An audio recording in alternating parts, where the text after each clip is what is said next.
Please, Montana Territory, die. 1882. No. Some say the You're desert going to teaches live, you about and we're gonna death, help you but remember Elena why. Cross learned that lesson on a battlefield outside Richmond where the mud turned red and men called for their mothers in 3 different languages. She wasn't in Montana by choice. She was there because some roads only lead forward, especially when you're dragging the weight of a mercy you never asked to give. The sun hung low and angry that September morning, casting shadows long enough to hide sins in. Elena's boots carved trenches in the alkali dust as she pulled Marcus through the dry creek bed, his blood leaving a trail dark as coffee grounds. Her shoulders burned, her back screamed, but she kept pulling. That's what she did now. She pulled broken men away from their demons, even when those demons wore familiar faces. "Please," Marcus whispered, his voice cracking like old leather. "Please, Elena, just let me go." "Shut up," she said, not unkindly. "Save your breath for living." But living wasn't what Marcus had been trying to do when she found him at dawn, her medical kit scattered around him, the morphine vial empty, his service revolver still warm in his lap. He'd missed, of course. Men like Marcus always missed when it mattered most. The bullet had gone through his shoulder instead of his heart, and now here they were, Elena dragging him through the desert, because that's what you did with family, even the kind you chose, instead of the kind you were born to. The horse appeared first, a bay mare, with white socks, picking her way down the ridge like she knew every stone personally. Then came the rider, and Elena's hand moved to her boot fingers, finding the handle of the knife she kept there, not for protection exactly. The knife had another purpose, one she'd used twice before, when the pain got too big for morphine, and the nearest doctor was 3 days dead. The man swung down from his saddle, smooth as water, and Elena saw his gun belt, first worn but well-oiled, the holster tied down like someone who knew how to use it. But his hands stayed visible, empty, careful. "Ma'am," he said, and his voice carried that particular rasp of a man who'd swallowed too much dust or screamed too many orders, maybe both. "That man needs help." "He needs a lot of things," Elena said. "Most of them you can't give." The stranger stepped closer, and she could see him better now. Late 30s, maybe 40, with silver threading through dark hair and lines around his eyes that spoke of squinting into too many sunsets. He had the kind of face that had been handsome once before. Something broke it and put it back together wrong. A scar ran through his left eyebrow, white as bone. "I've got a cabin," he said. 2 miles north. Clean water supplies. "And why would you help strangers?" He looked at Marcus, really looked, and Elena saw something shift in his expression. Recognition, but not of the man, of the situation, of the weight. "Because," he said slowly, "I know what it's like to drag someone back from the edge. Sometimes you need help with the pulling." That's when Marcus opened his eyes, focused on the stranger, and started screaming. Not words, just sound raw and animal. His hands clawed at Elena's arms, leaving red trenches through her sleeves. "Marcus, stop." Marcus. But he was gone, back in whatever hell lived behind his eyelids. The stranger didn't step back. Instead, he moved forward, slow and deliberate, and did something Elena didn't expect. He sat down in the dust right there in front of Marcus and started talking low and steady. "Soldier," he said, and there was authority in it, command. "You're stateside. You're in Montana. The war's over. You're safe."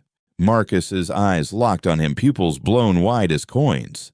"That's right," the stranger continued. "Look at the sky. See how blue it is. That's not Virginia sky. That's not Tennessee. That's Montana. September 1882. The war's been done for 17 years. Slowly, terribly, Marcus stopped fighting. His breathing stayed ragged, but his hands unclenched. Elena felt him go limp, all that desperate energy draining out like water from a broken cup. "There you go," the stranger said. "There you go." He looked up at Elena then, and she saw it clear as scripture in his eyes. This man had talked others down from that same ledge, maybe talked himself down too. "Name's Samuel Winters," he said. Sam. Elena Cross. She didn't offer more. The cabin's got a bed, medical supplies. I was a sheriff once. Seen plenty of men in shock. Was...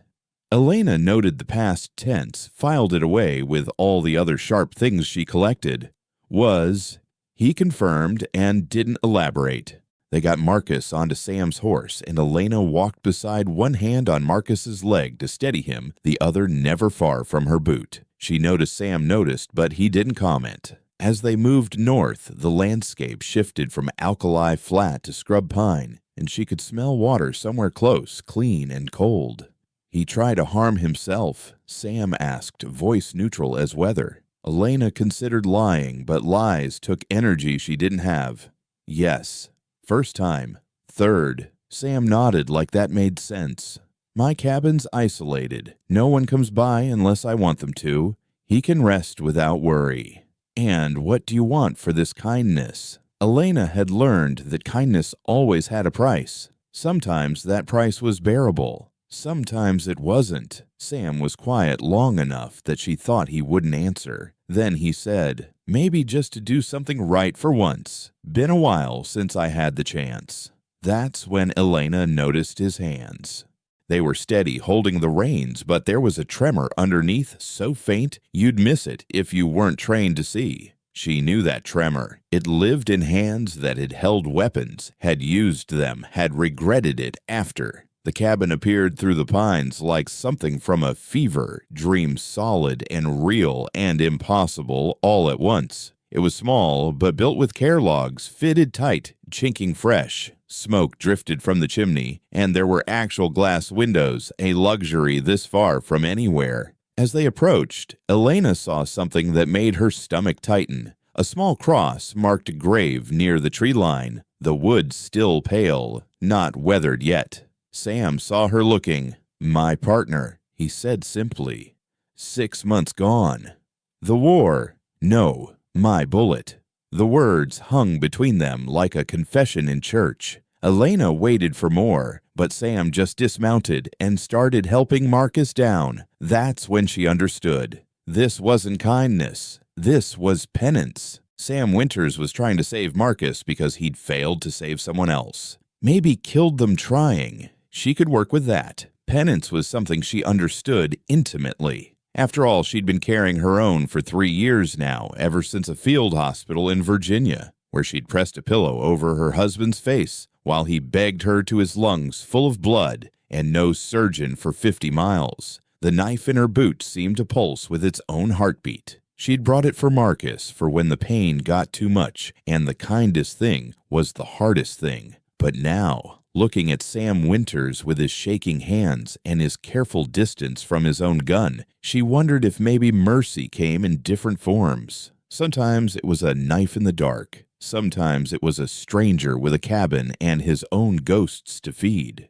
Either way, Elena Cross knew about the weight of mercy. She'd been carrying it since the war, and she'd keep carrying it until someone finally showed her the same kindness she'd shown others. The question was whether that someone might be the broken ex-sheriff with sad eyes and steady words, or whether she'd have to find that mercy at the bottom of her own boot, sharp and final and absolutely certain.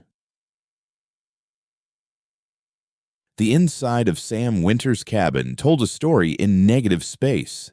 Elena noticed it immediately as they carried Marcus through the door, the places where things should be but weren't. 2 hooks by the door, but only 1 coat. 2 chairs at the table, but dust on 1 seat. A gun rack built for 3 rifles holding none.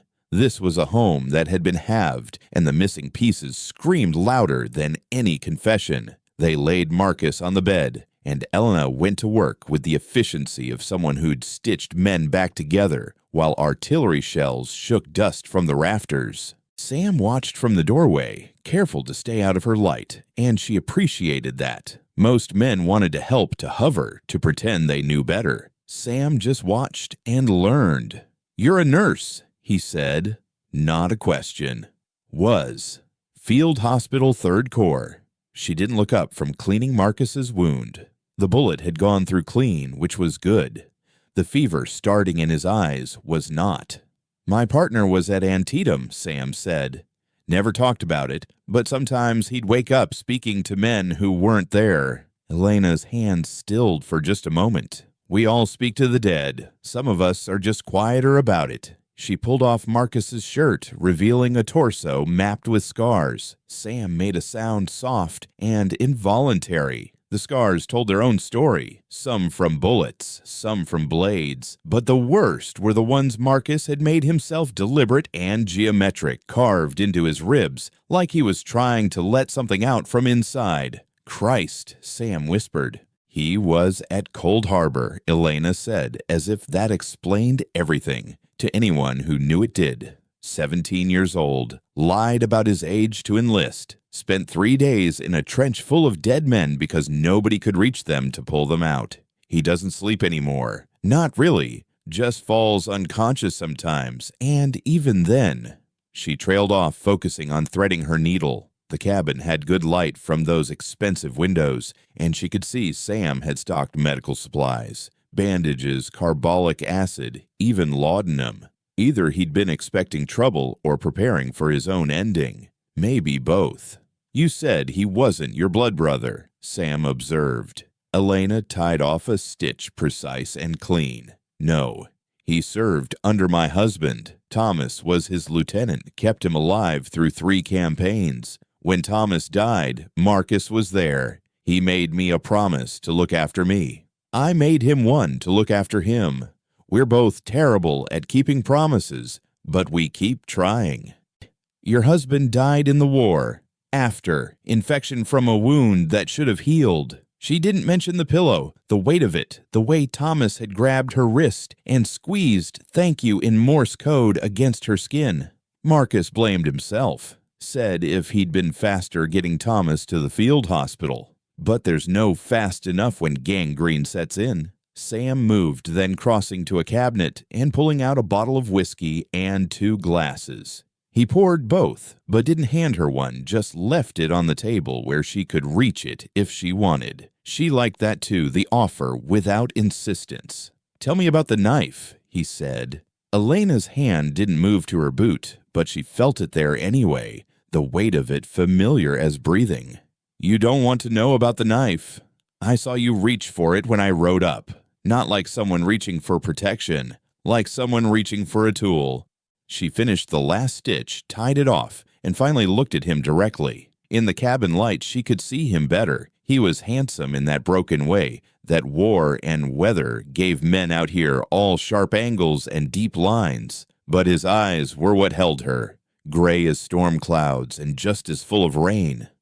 It's mercy, she said simply. When the pain gets too big, when there's no doctor, when the choice is dying slow or dying quick. I've used it twice. Both times they thanked me. Sam didn't flinch, didn't look away. And Marcus, were you planning to, if he asked, really asked, not just the fever talking? Yes. That why you were heading north, looking for somewhere quiet? Elena washed her hands in the basin, watching the water turn pink. We were heading nowhere, just away. There's a difference. Not much of one. Enough of one. Marcus stirred on the bed, mumbling something about rifles and rain. Elena moved to him, placed a hand on his forehead. The fever was climbing, but not dangerously. Not yet. He needs rest, quiet, and time, she said. We'll be gone as soon as he can travel. No. The word was firm enough that Elena turned surprised. Sam was standing now, and she could see the full measure of him. Tall, broad-shouldered, but carrying his strength like an apology. His gun belt hung on a peg by the door, and she noticed he'd positioned himself between it and her, not threatening, just careful. Stay, he said, until he's healed. Really healed, not just stitched up enough to travel. And what's your price for that kindness? Samuel Winters. He was quiet for a long moment, looking out of the window at something she couldn't see. Maybe that fresh grave under the pines. 6 months ago, my partner Ben and I were tracking horse thieves. Found them camped near Dutchman's Creek. Should have waited for daylight, but I was cocky, thought we could take them in the dark. His voice stayed level, but his hands had found each other, fingers locking and unlocking in a rhythm Elena recognized, the rhythm of remembering. There was a boy with them. Couldn't have been more than 12. Ben said he was just a camp helper, probably forced to come along. But when we moved in, the boy had something in his hand. It caught the moonlight like metal. Sam's voice cracked just slightly. I shot him, center mass, just like I was trained. He went down, and that's when I saw it was a harmonica. Just a goddamn harmonica catching the light. Elena didn't offer comfort. Comfort was cheap, and Sam wasn't looking for it anyway. Ben tried to save him. The boy was crying for his mother in Spanish. Ben knew some tried to tell him it would be okay, but we both knew it wouldn't. The boy died just as the sun came up. Ben wouldn't look at me. We rode back in silence, and that night he told me he was leaving. Said he couldn't ride with someone who shot children. But you said you killed him. Your partner. Sam's laugh was bitter as burnt coffee. I did. He was packing his things, and I was drunk trying to convince him to stay.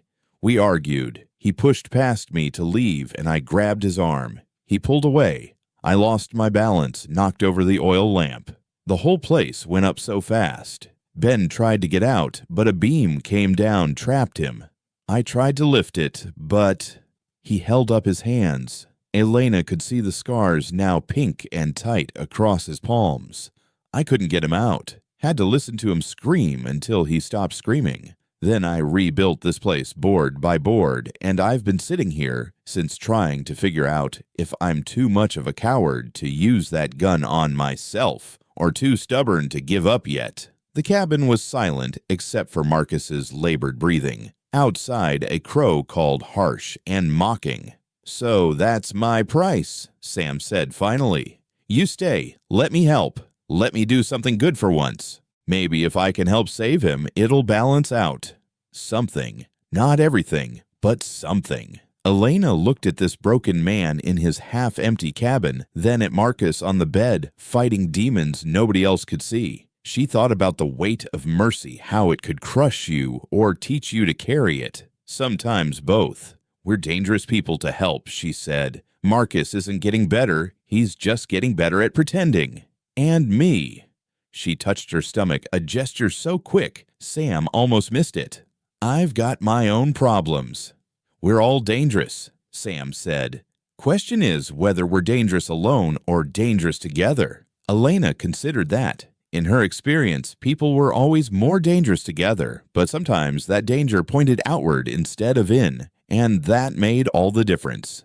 1 week, she said. We'll stay 1 week. Then we're gone. Sam nodded. 1 week.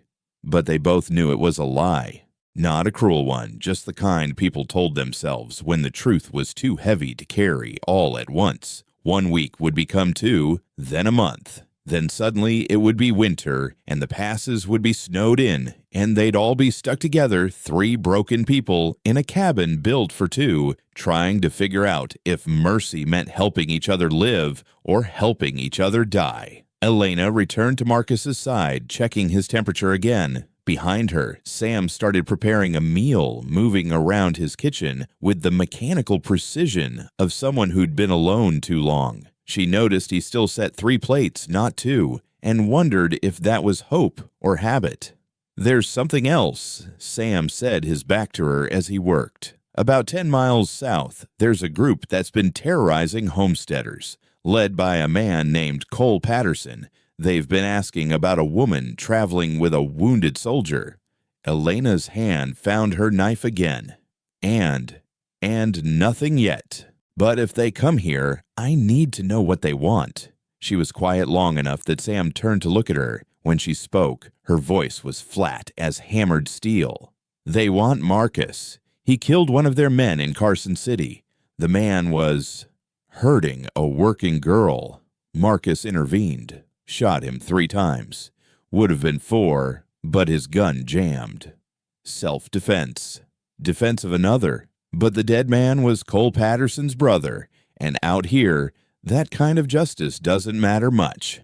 Sam absorbed this, then nodded. Good to know. You still want us to stay. Even more now. At her surprised look, he added, "Been a long time since I stood on the right side of something. Might be nice to remember what that feels like." Elena wanted to tell him there was no right side, just different shades of wrong. But looking at him standing there in his kitchen, making soup for strangers who'd brought death to his door, she thought maybe that was its own kind of right. "Sam," she said, and he turned. "When they come, and they will come, that gun you won't wear, you'll need to put it back on." "I know." "Can you, when it matters?" He was quiet for a moment. Then, "For the right reasons, yes. The question is whether I'll be able to take it off again after." Elena understood that too. Sometimes putting the weapon down was harder than picking it up. Sometimes the weight of it became so familiar that being without it felt like missing a limb. Marcus stirred again, this time opening his eyes. They were clearer now, focused. He looked at Elena, then at Sam, then at the cabin around them. "Where?" he croaked. "Safe," Elena said. "For now." Marcus tried to sit up, failed, fell back. "The Patterson boys." "Not here, not yet." "They'll come." "I know." Marcus's eyes found Sam. "You the law." "Not anymore." "Good. The law would hand me over." "Maybe," Sam said. "But I'm not the law. I'm just a man with a cabin and a debt to pay." Marcus studied him for a long moment, then closed his eyes. "We all got debts." That was the truth of it, Elena thought. They all had debts. Some to the dead, some to the living, some to themselves. The question was whether they'd pay them with blood or mercy together or alone. Outside the sun was setting, painting the mountains red as a battlefield. Soon it would be dark, and in the dark, all their ghosts would come calling. But for now, in this moment, they were just three broken people sharing a meal and pretending that tomorrow might be different from yesterday. It was enough. It had to be. The fever took Marcus on the third night. Elena had been expecting it, watching for the signs. The restless turning the sweat that came in, waves the way his eyes tracked things that weren't there. But expecting something and experiencing it were different animals entirely. "Thomas!" Marcus screamed, bolting upright in the bed. "Thomas, your gut's hanging out. Push it back in, push it back." Elena was there in seconds, pressing him back down, her hands firm but gentle. Sam appeared in the doorway, rifle in hand, before realizing the threat wasn't external. "He's back there," Elena said quietly. "Cold Harbor. Sometimes the fever takes him back." Marcus was sobbing now, great gasping sobs that shook his whole body. "I can't find all the pieces, Lieutenant. I looked, but some of them are in the trees." "How'd they get in the trees?" "Shh," Elena whispered, stroking his hair. "You're not there. You're in Montana. Thomas is gone. Remember, Thomas is at peace." "No," Marcus moaned. "No, he's screaming. Can't you hear him screaming?" Sam set down the rifle and approached slowly. "What helps when he's like this?" "Nothing helps. We just wait for it to pass." But Sam sat on the edge of the bed anyway and started talking in that same low, steady voice he'd used in the desert. "Soldier, listen to me. Listen to my voice. You're in a cabin in Montana. There's a fire in the hearth. Can you smell the wood smoke, pine, and cedar? That's not battlefield smoke. That's home smoke." Marcus's eyes found Sam's face, pupils dilated with fever and memory. "The trees," Marcus whispered. "There were parts in the trees." "I know," Sam said, and somehow he did. "At Shiloh, I saw the same thing. Artillery does that, turns men into geography. But that was then. This is now. Feel the blanket wool, not canvas. You're in a bed, not a trench." Slowly, terribly, Marcus began to calm. His breathing evened out, though tears still tracked down his face. Elena had seen this before too many times, but watching Sam handle it with such practiced care made her wonder what battles he'd fought before wearing a sheriff's star. "You were at Shiloh?" she asked once Marcus had fallen back into fitful sleep. Sam stood, joints creaking. "Tennessee 5th Infantry." I was 15, lied about my age like everyone else. Thought it would be an adventure. He laughed bitter and short. 3 days in, I was stepping over bodies so thick you couldn't see the ground. By the time it was over, I understood why my father drank himself to death after the Mexican War. He moved to the stove, poured coffee that had been keeping warm. You want to know the funny thing? I became a lawman because I thought it would be different. Thought keeping the peace meant preventing the kind of violence I saw in the war. But it turns out peace is just what we call the time between killings. Elena accepted the coffee he offered, wrapping her hands around the tin cup. Is that why you really shot that boy? Not because you saw a weapon, but because the war taught you to shoot first. Sam was quiet for so long she thought he wouldn't answer. When he did, his voice was barely above a whisper. Maybe. Or maybe I'm just a killer looking for excuses. Ben thought so. Ben was angry. People say things when they're angry. He said I had dead eyes. Said looking at me was like looking at a corpse that didn't know it was dead yet. Elena knew those eyes. She saw them in the mirror every morning. He was wrong. Dead eyes don't cry. And you cried for that boy, didn't you? How did you? Because you're crying now. Sam touched his face, seemed surprised to find it wet. He wiped at his cheeks with the back of his hand, a gesture so vulnerable it made Elena's chest tight. Tell me about Thomas, he said, clearly needing to shift the conversation away from himself. How did you meet? Elena settled into the chair beside Marcus's bed, her fingers automatically checking his pulse. I was 17 working at my father's store in Independence. Thomas came in looking for supplies for his unit. He was 23 already. A lieutenant had those eyes that made you think he knew secrets about the world. She smiled, remembering. He courted me for 3 months before the war started. Married me the day before he left. Said he wanted something beautiful to think about in the ugly times. You followed him. Not at first. I stayed in Independence, kept the store running after Father died of pneumonia that first winter. But then the letters stopped coming, and I heard about the field hospitals, how they needed nurses. I sold everything, bought passage east, and learned how to put men back together by watching them fall apart. She paused, lost in memory. Found Thomas at a hospital in Virginia. He'd been shot through the lung, but he was healing. We had 3 weeks together before infection set in. 3 weeks where I pretended we'd have a lifetime. The pillow, Sam said. It wasn't a question. Elena's hand stilled on Marcus's wrist. How did you know? The way you talk about it. Like mercy, not murder. I've seen men beg for that kind of mercy. Hell, I've begged for it myself after Ben. Just didn't have anyone to listen. Thomas made me promise, Elena said. When the fever started, when his body began to rot from the inside, he made me swear. Said he didn't want to die. Raving didn't want his last words to be nonsense. He wanted to die as himself, saying my name. Did he? Yes. He said my name, then thank you, then nothing. Marcus stirred, muttering something about rain and rifles.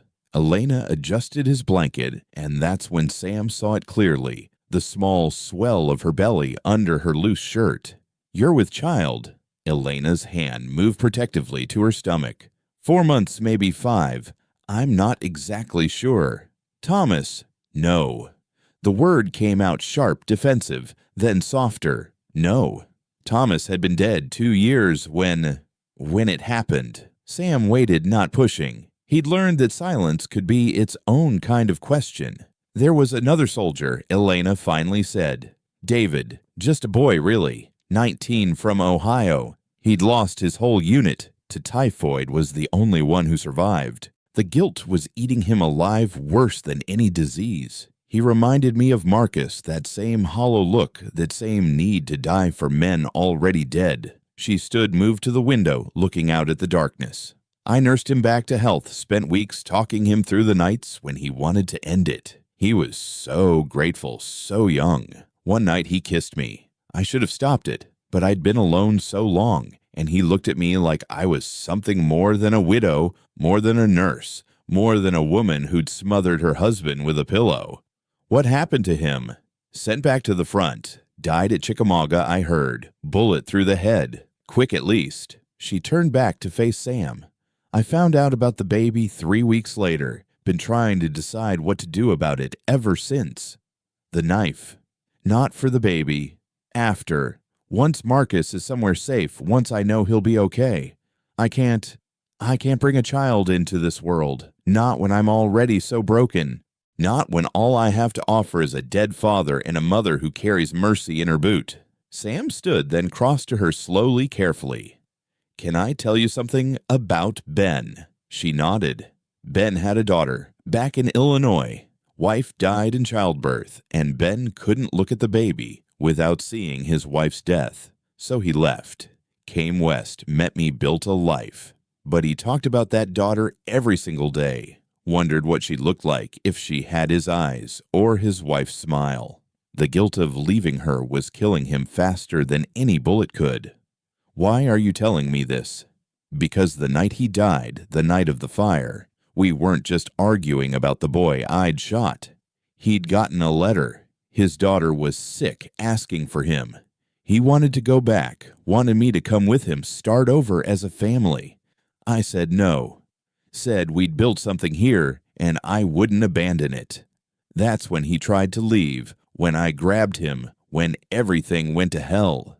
Sam's voice broke completely then. He died trying to get back to his daughter, and she died 2 weeks later, never knowing he'd wanted to come home. The cabin was silent, except for the pop of wood in the stove and Marcus's labored breathing.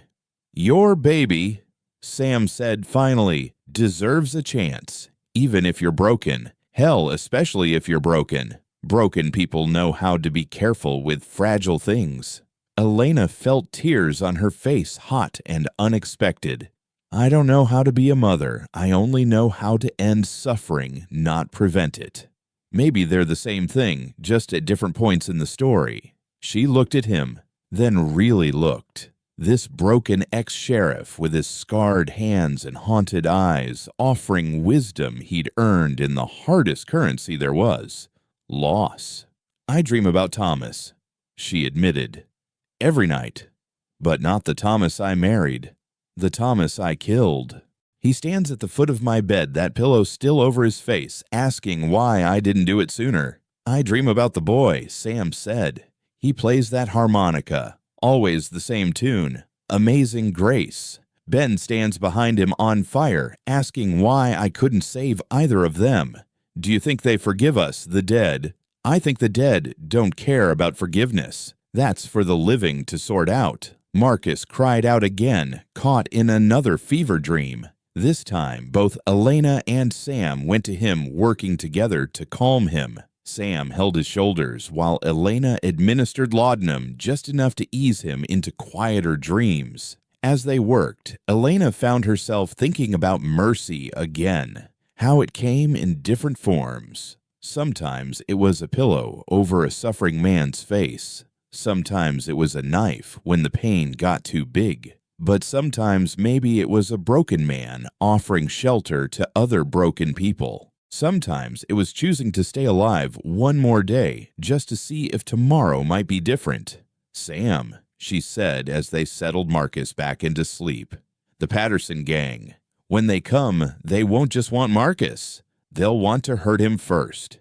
Make an example. They know about me, about what I am to him. What you are to him. Family. The only family he has left. They'll use me to break him before they kill him. Sam's jaw tightened. Then we don't let them. You haven't worn your gun since we got here. Haven't even touched it. No. Can you... When they come... Sam looked at his hands, those scarred, careful hands that had once been so quick to draw, to fire, to kill. For you. For him, yes. The question is whether I'll become the man Ben was afraid of if I do. Maybe. Elena said, we're all afraid of becoming ourselves. Maybe that's what mercy really is, letting ourselves be human despite the monster underneath. Outside, a wolf howled long and mournful. It was answered by another, then another, until the night was full of their singing. Elena thought about predators, about prey, about the thin line between mercy and murder. Tomorrow, she would have to make a decision about the child growing inside her. Tomorrow, Marcus would either break through the fever or succumb to it. Tomorrow, the Patterson gang might find them. But tonight, in this cabin built on ashes and regret, 3 broken people kept watch over each other. And maybe Elena thought that was its own kind of prayer. A prayer that mercy might mean more than just ending pain. Maybe sometimes it meant enduring it together. The morning Marcus's fever broke was the morning the world changed color. Elena noticed it first, how the light coming through the windows had shifted from gray to gold, how the coffee tasted less like ash, how her hand rested on her belly without the usual weight of dread. She was standing at the stove frying eggs in the cast iron skillet when Marcus spoke clearly for the first time in days. "Elena, why does the sheriff have a dress hanging in his closet?" She turned to find Marcus propped up on one elbow, lucid and confused in equal measure. Sam, who'd been cleaning his rifle at the table, still not wearing it, just maintaining it, went very still. "You were up," Elena asked Marcus. "Had to piss." Grabbed the wall for balance, closet door swung open. "There's a blue dress in there. Nice one, too. Silk, maybe." Sam set down the rifle with extraordinary care. That was Ben's. The silence that followed had weight to it, like air before a storm. Elena understood first, maybe because she'd seen more of the world's hidden truths in field hospitals, where men called out names that weren't their wives. Ben was... She started. Ben was whoever Ben needed to be. Sam said quietly, "Sometimes that was Benjamin. Sometimes that was Beatrice. I loved both versions." Marcus blinked, processing this through the fog of recent fever. "And you were together. 6 years. Would have been 7 come September. That why you left the law?" "No.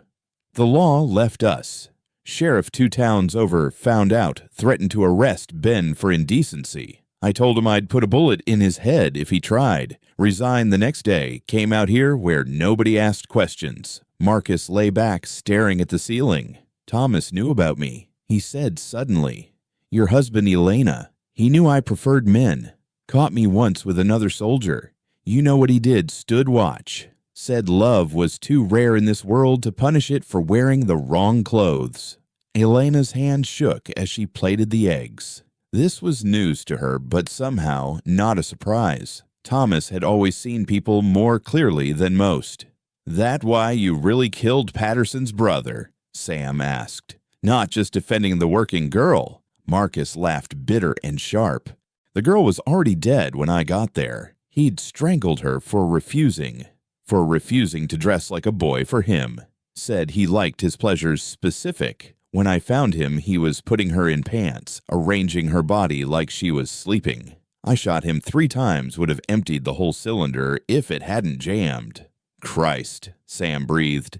"The Patterson gang knows." Marcus continued, "About me. Cole Patterson said he'd make sure everyone knew what I was before he killed me. Said he'd prove it too. However, he had to." Elena brought the plates over, her mind racing. This changed things, made them both more dangerous and more vulnerable. "There's something else," she said, sitting down. "The reason I was really heading north. There's a doctor in Canada, French woman. She helps women who find themselves in trouble. I was going to see her. About the baby. To get rid of it." Sam asked, no judgment in his voice. "To decide. To have the choice." She looked at Marcus. "I was going to get you somewhere safe first, then go." "And now?" Marcus asked. "Now I don't know. Now everything's tangled up together." They ate in silence for a moment. 3 people who just handed each other enough truth to destroy one another, sitting at a table eating eggs like it was normal. That's when they heard the horses. Sam was at the window, first peering through the curtain. 4 riders, coming slow. Elena grabbed her knife, but Sam shook his head. "Not Patterson's men. It's a woman and 3 others. They're carrying a white flag. He opened the door, carefully, rifle visible but not raised. Elena helped Marcus to his feet, and they stood together in the doorway, watching the riders approach. The woman in front was maybe 40 Mexican or Indian, Elena couldn't tell. She rode like someone born to it, back straight, despite what looked like a wounded man slumped against her. Behind her, 2 younger men barely out of their teens supported a third rider between them. "Please," the woman called out in accented English. "We need help. Our men are hurt." Sam looked at Elena. She was already rolling up her sleeves. "Bring them in," Elena said, carefully. The wounded were in bad shape. Bullet wounds, both of them, and at least a day old by the smell. Elena went to work immediately, not asking questions yet. Sam helped move the men inside, while the woman watched, hand never leaving the gun at her hip. "I'm Rosa Delgado," she said finally. "These are my sons. The Patterson gang hit our ranch yesterday, killed my husband. We've been riding all night." "Why here?" Sam asked. "Saw your smoke. Hoped you might be decent people." She looked at the medical supplies Elena was using, the practiced way she worked. "Seems we got lucky." "Jury's still out on decent," Elena muttered, extracting a bullet from the younger boy's shoulder. He couldn't have been more than 16, trying hard not to cry.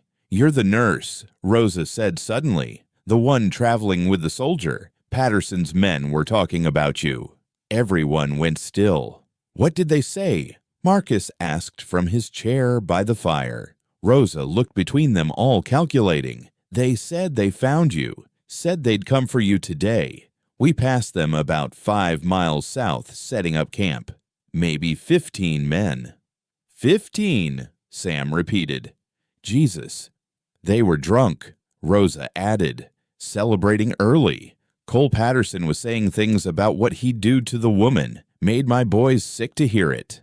Elena's hand tightened on her knife. Sam noticed and moved closer to her, not touching, but present. "Why warn us?" he asked Rosa. "Because my husband is dead, and my boys are shot, and I'm tired of men like Patterson thinking they own this territory." She looked at Elena. "And because any woman traveling alone with wounded men in this country has reasons. I respect reasons." The older son groaned as Elena worked on his leg wound. It was deep, maybe hit bone. She'd need to go deeper to be sure. "I need more hands," Elena said. "Sam, you'll have to help.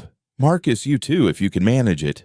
They worked through the afternoon, all of them turning the cabin into a makeshift field hospital. Rosa proved to have steady hands and a strong stomach, holding her son still, while Elena cut and stitched. Sam followed instructions without question, and Marcus, despite his weakness, managed to keep water boiling and bandages ready. It was while Elena was working on the older boy that it happened. She reached for a scalpel, and her sleeve pulled back, revealing scars on her wrist. Old ones deliberate in a pattern that looked almost like words. Rosa saw them.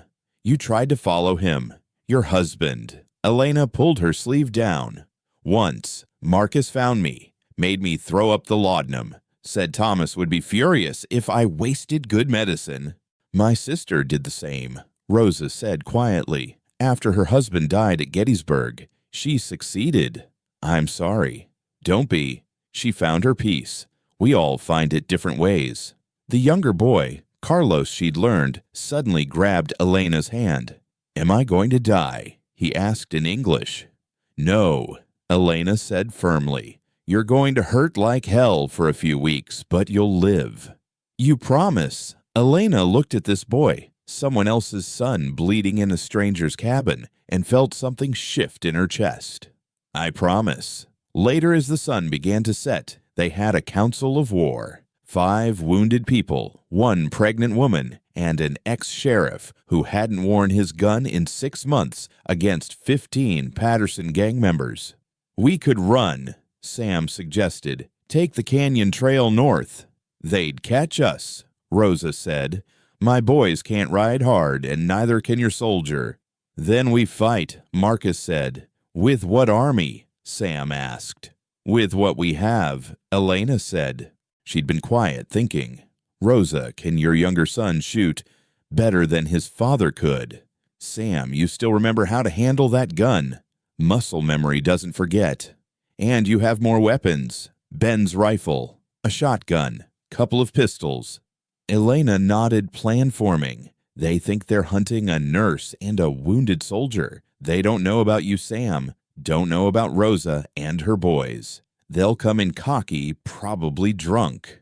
You're suggesting an ambush, Sam said. I'm suggesting we use what we have. Rosa, would your boys fight for their father? Rosa's eyes went hard. They'd kill every last one if they could. Marcus, can you shoot?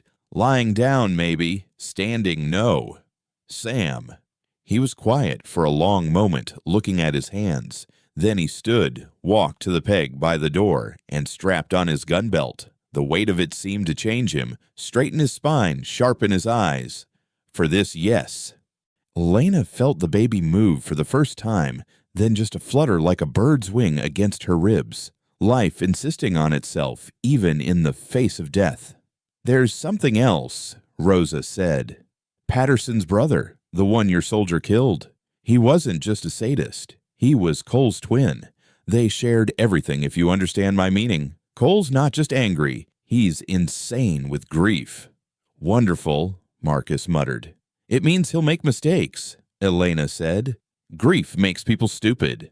Speaking from experience, Sam asked gently. Every day.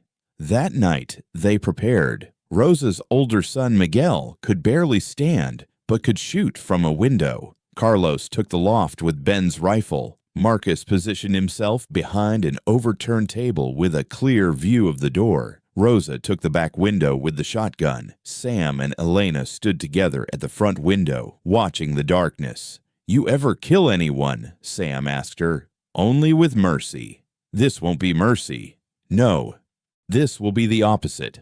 You ready for that? Elena thought about the baby, about Marcus crying in his fever dreams, about Rosa's husband dead on his own land, about Sam carrying the weight of a boy with a harmonica. I've been ready my whole life, just been waiting for the right reason.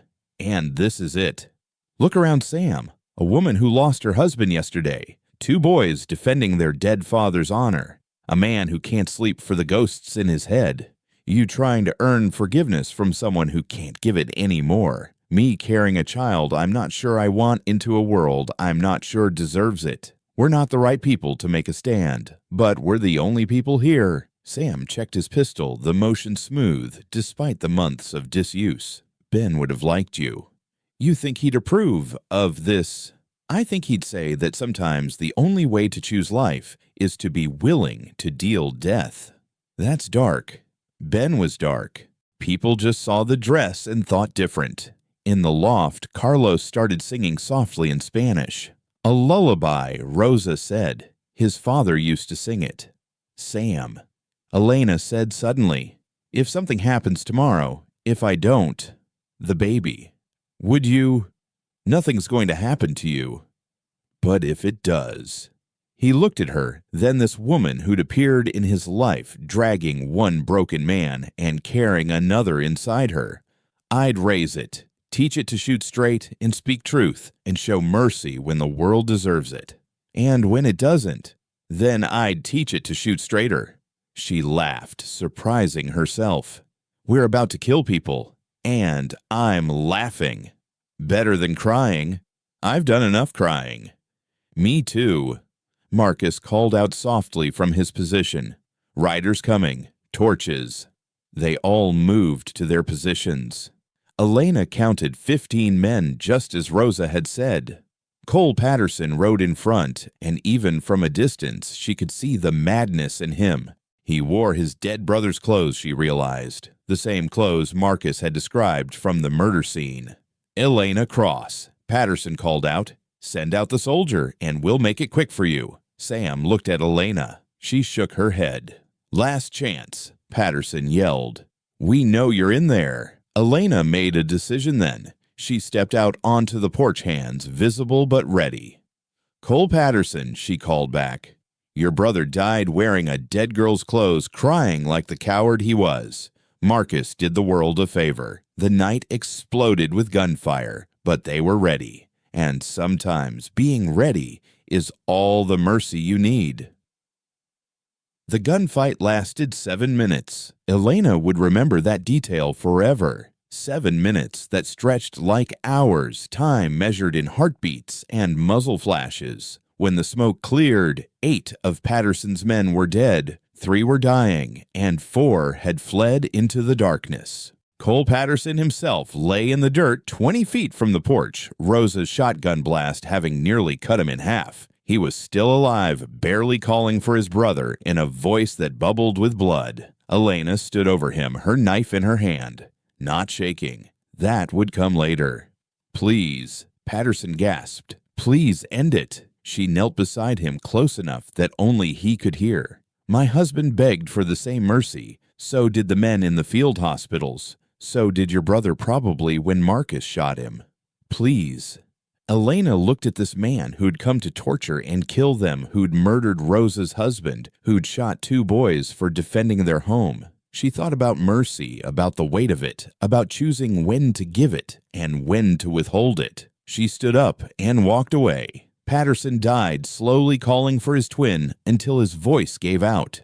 It took 12 minutes. Elena counted those too. Inside the cabin, they took stock. Miguel had been hit in the shoulder, adding to his injuries. Carlos was unharmed, but shaking so hard he couldn't hold his rifle. Sam had a graze across his ribs that bled more than it should. Marcus had torn his stitches firing from his position. Rosa was untouched, standing at the window, still watching for the riders who'd fled. "They'll be back," she said, "with more men." "No," Elena said, suddenly exhausted. "They won't. Not without Cole. He was the only thing holding them together." She was working on Miguel's new wound when Sam touched her shoulder. "You're bleeding." She looked down, surprised. Blood soaked her left sleeve. A bullet had grazed her arm. She hadn't even felt it. Sam helped her out of her shirt, and that's when everyone saw the full map of scars on her arms, her shoulders, some from the war, some self-inflicted, all telling the story of a woman who'd been too intimate with death for too long. "Jesus, Elena," Marcus breathed. "Just patch it," she said. "It's not deep." But Sam was gentle as he cleaned and wrapped the wound, and Rosa helped without being asked, and suddenly Elena was crying. Not from pain, but from the unexpected tenderness of it all. When was the last time someone had taken care of her wounds instead of the other way around? "Hey," Sam said softly. "Hey, it's okay. You're okay." "I know," she managed. "I know, I've never had backup before. Even with Thomas, I was always the one who held things together."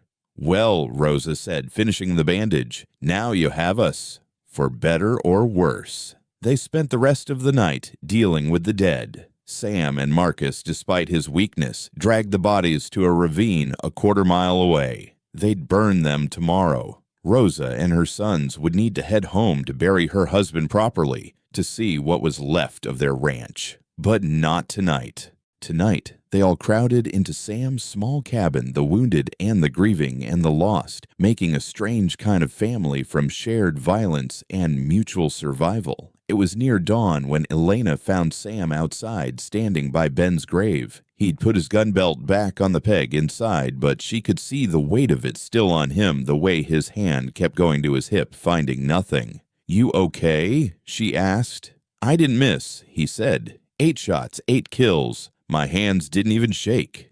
You saved us." "I know. That's what scares me. How easy it was to become that man again. The one Ben was afraid of." Elena moved closer, not quite touching, but close enough that he could feel her warmth in the cold morning air. "Maybe that man was always part of you. Maybe the mistake was thinking you had to be one or the other. A killer or what? A protector. Sam, you didn't kill because you wanted to. You killed because we would have died if you didn't. There's a difference. Is there because it felt the same? That same rush, that same certainty. The action might feel the same, but the reason matters. Ben would understand that."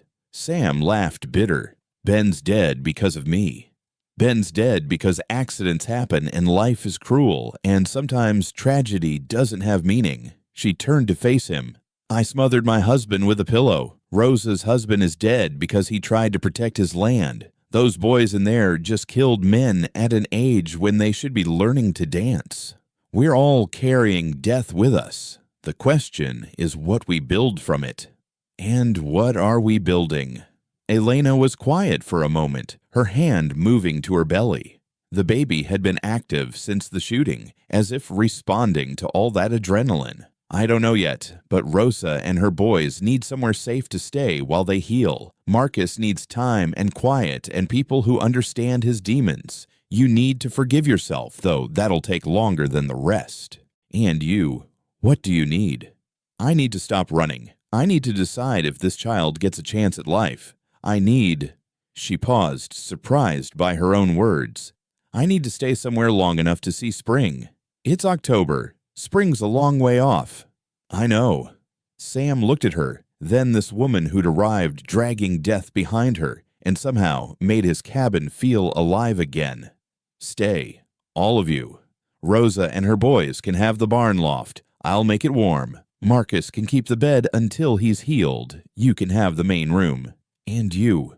I'll sleep where I've been sleeping since Ben died. The floor by the fire. That's not sustainable. None of this is sustainable, but maybe it doesn't have to be. Maybe it just has to be enough for now. Inside, Rosa was making breakfast with supplies from her saddlebags, tortillas and beans, and some kind of pepper that made the whole cabin smell like life.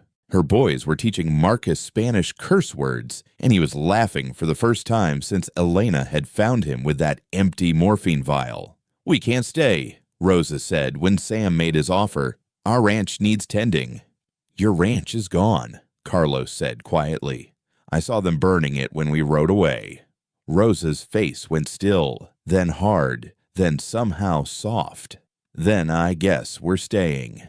They spent the next week transforming Sam's isolated cabin into something resembling a homestead. Sam and the boys built rough beds in the barn loft, insulated the walls with hay and tar paper Sam had been saving. Rosa took over the cooking, saying it gave her purpose. Marcus started carving again, his hands steadier, now making toys for the baby Elena wasn't sure she'd keep. It was during this time that Elena made her decision. She was examining Miguel's healing wound when he asked, "The baby, is it your husband's?" "No, my husband's been dead 3 years." Dad then whose Elena could have lied, but she was tired of carrying other people's shame. A boy who needed comfort. I gave it to him. He gave me this. And the father will, he come. He's dead. Chickamauga. Miguel absorbed this, then said, my mother had me before she married my father. He raised me as his own. Blood doesn't make family. Choice does. That night, Elena told Sam she was keeping the baby. Good, he said simply. Just like that. Good. Life insisting on itself is always good, even when it's inconvenient. It's more than inconvenient. I'm an unmarried widow carrying another man's child, living in a cabin with a collection of misfits and outlaws. Sounds like America to me. She laughed, couldn't help it. When you put it like that. Elena. He turned serious. That baby is lucky. It'll be born into a world where its mother knows how to fight and when to show mercy. Where its Uncle Marcus carves beautiful things from dead wood. Where Rosa will teach it Spanish lullabies and her boys will teach it to shoot straight. Where I'll teach it, well, I'll figure that out. You'll teach it that redemption is possible, Elena said. That's what you're teaching all of us. 2 weeks later, the first snow fell. They were prepared, barely. The barn was warm enough they had food stored wood chopped. But it was the emotional weather that shifted more dramatically. Marcus had been sober for 23 days when he found Sam's hidden whiskey. Elena found him behind the barn bottle in hand, but still sealed. I want it, he said simply. Want it so bad I can taste it. I know. How do you not drink after everything? Elena sat beside him in the snow.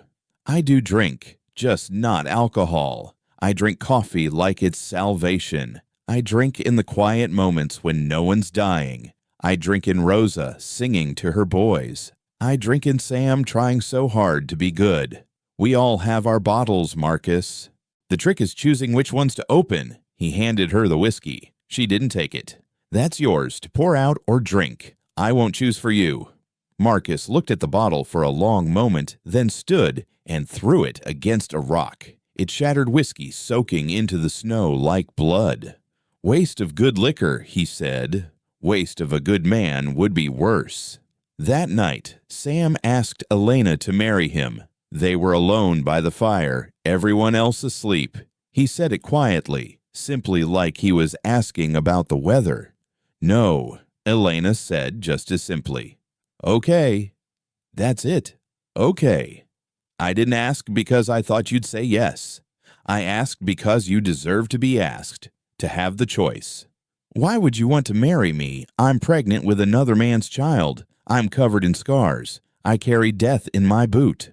Because you stayed. Because when Rosa needed help, you didn't hesitate. Because you let Marcus throw away that whiskey himself. Because you're the first person since Ben who makes me want to see tomorrow. Elena was quiet for a long moment. Ask me again in spring. Why spring? Because I've never stayed anywhere long enough to see the seasons change. If I make it to spring here, if we all do, then maybe I'll believe in permanence enough to marry you. And if you still say no, then you'll ask again the next spring. And the next. Until one of us dies, or I say yes. That's a strange proposal. We're strange people. Sam reached over and took her hand. Not romantic, just present. We are, aren't we?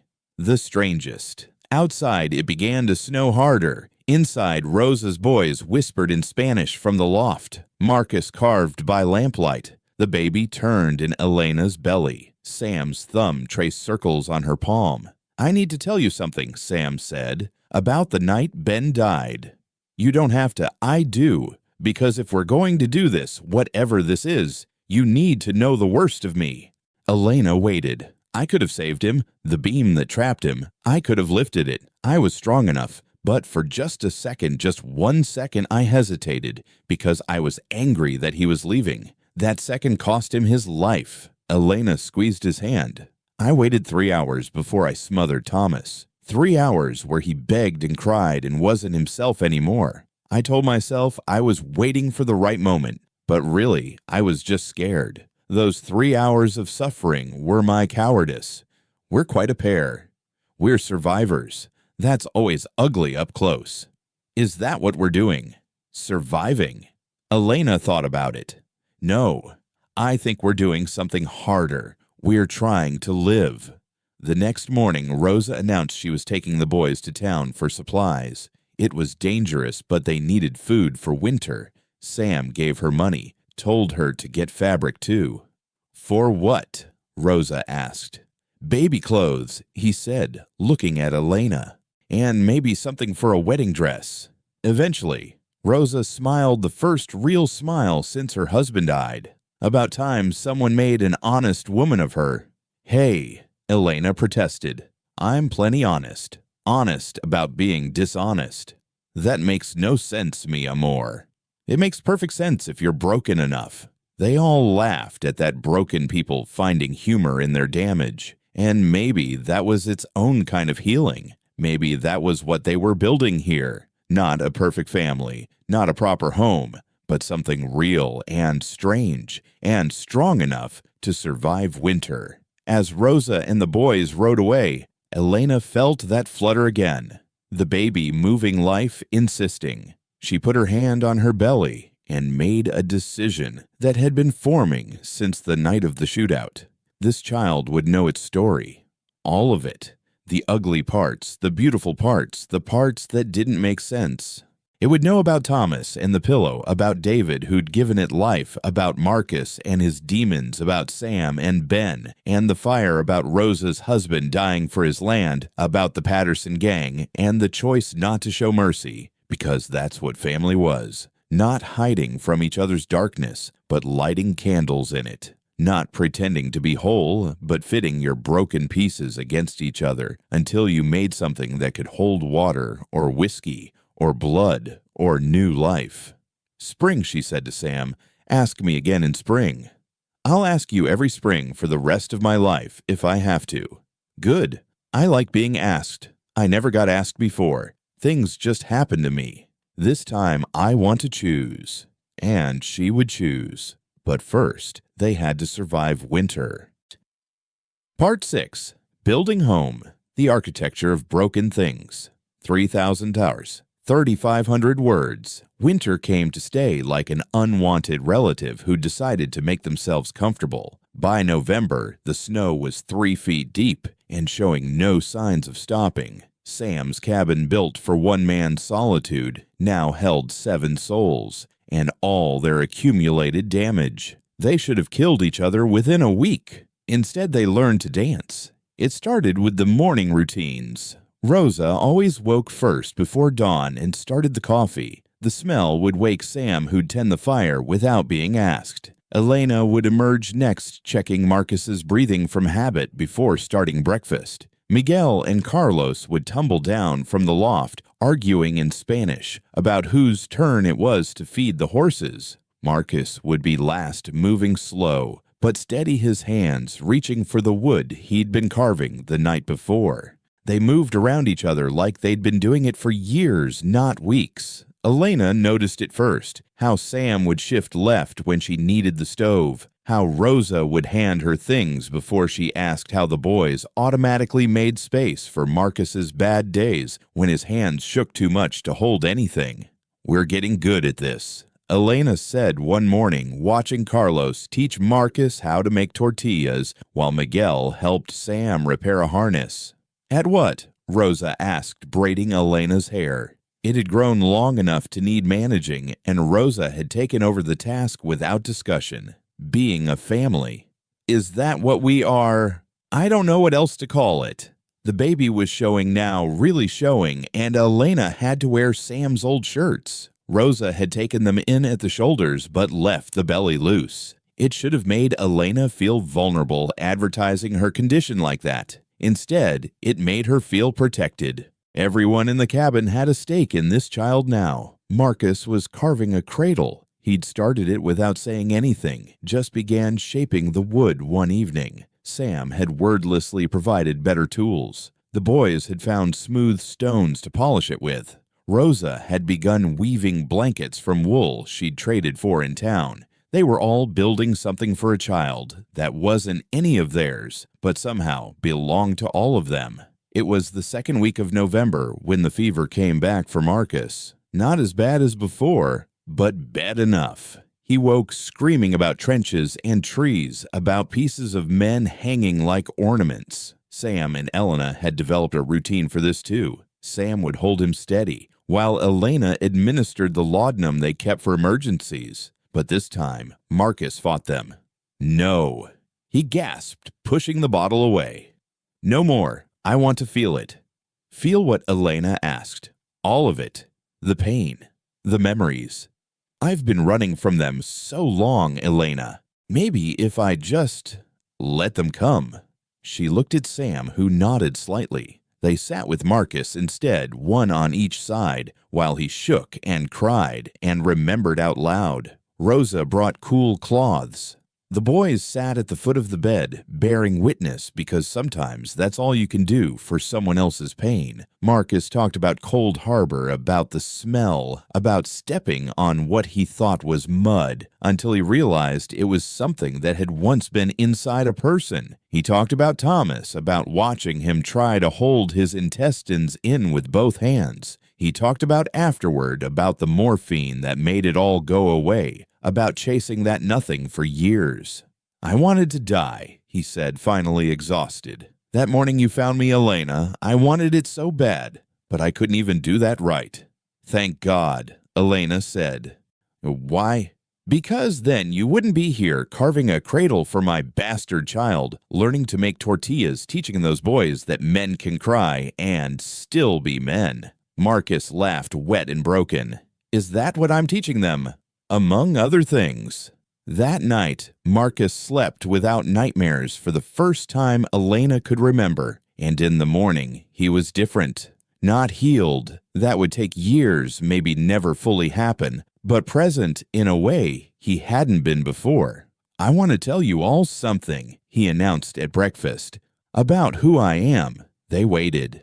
I love men, the way I'm supposed to love women. That's why I really killed Patterson's brother. He was hurting someone like me, making it ugly and violent. And I couldn't stand it. The cabin was quiet. Then Carlos said, Miguel likes the schoolteacher's son in town. Been making eyes at him for weeks. Carlos. Miguel threw a piece of bread at his brother. What, it's true. And now, Marcus knows he's not alone. Rosa cuffed both her boys gently. Love is love. Your father taught us that. God makes no mistakes, even when people think he does. Sam cleared his throat. Ben and we were together. As men. As partners. As everything. We know, Elena said gently. The dress kind of gave it away. You all knew. We're not blind, Rosa said. Also, you talk to his grave every night. In very specific ways. Sam looked around the table at these people who knew his deepest secret and were still here, still sharing breakfast, still calling this home. Well, he said finally, good. And that was that. Sometimes acceptance is dramatic. Sometimes it's just passing the coffee and getting on with the day. By late November, they'd settled into rhythms that felt permanent, even though they all knew nothing was. Elena gave medical lessons to whoever would listen. Rosa taught everyone Spanish, even Sam, who was terrible at it, but tried anyway. The boys worked with Sam on expanding the cabin. They'd need more room when the baby came. It was during one of these construction days that Elena felt the first real contraction. Not labor, not yet, but a warning. Her body practicing for what was coming. How long? Sam asked, finding her gripping the table. Months still, maybe 3, maybe less if the baby's impatient. We need supplies, medical supplies. I have some, not enough. Not if something goes wrong. Elena heard the fear in his voice. Sam women have been having babies since the beginning of time, and dying from it just as long. She couldn't argue with that. She'd seen too many women bleed out after birth, seen fever take them days later, seen babies born blue and still.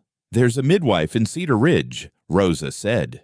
Good one. She might come if the price is right. Then we'll make it right, Sam said. But Cedar Ridge was 2 days away in good weather. In winter, it might as well have been the moon. I'll go, Marcus said.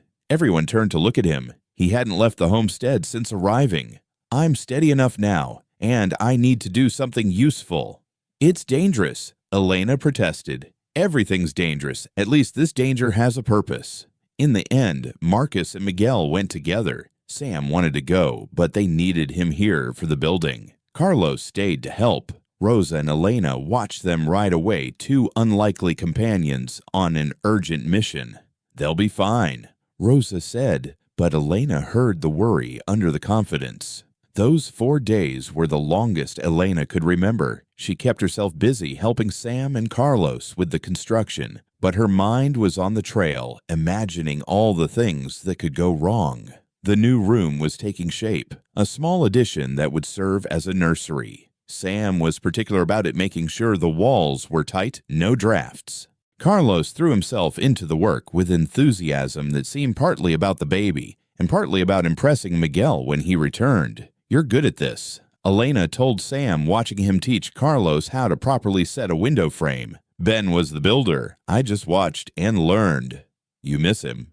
Every day, but differently now. Before it was like missing a limb. Now it's like missing a friend who moved far away. Still gone, but the pain's not as sharp. That's progress. Or just time. Hard to tell the difference.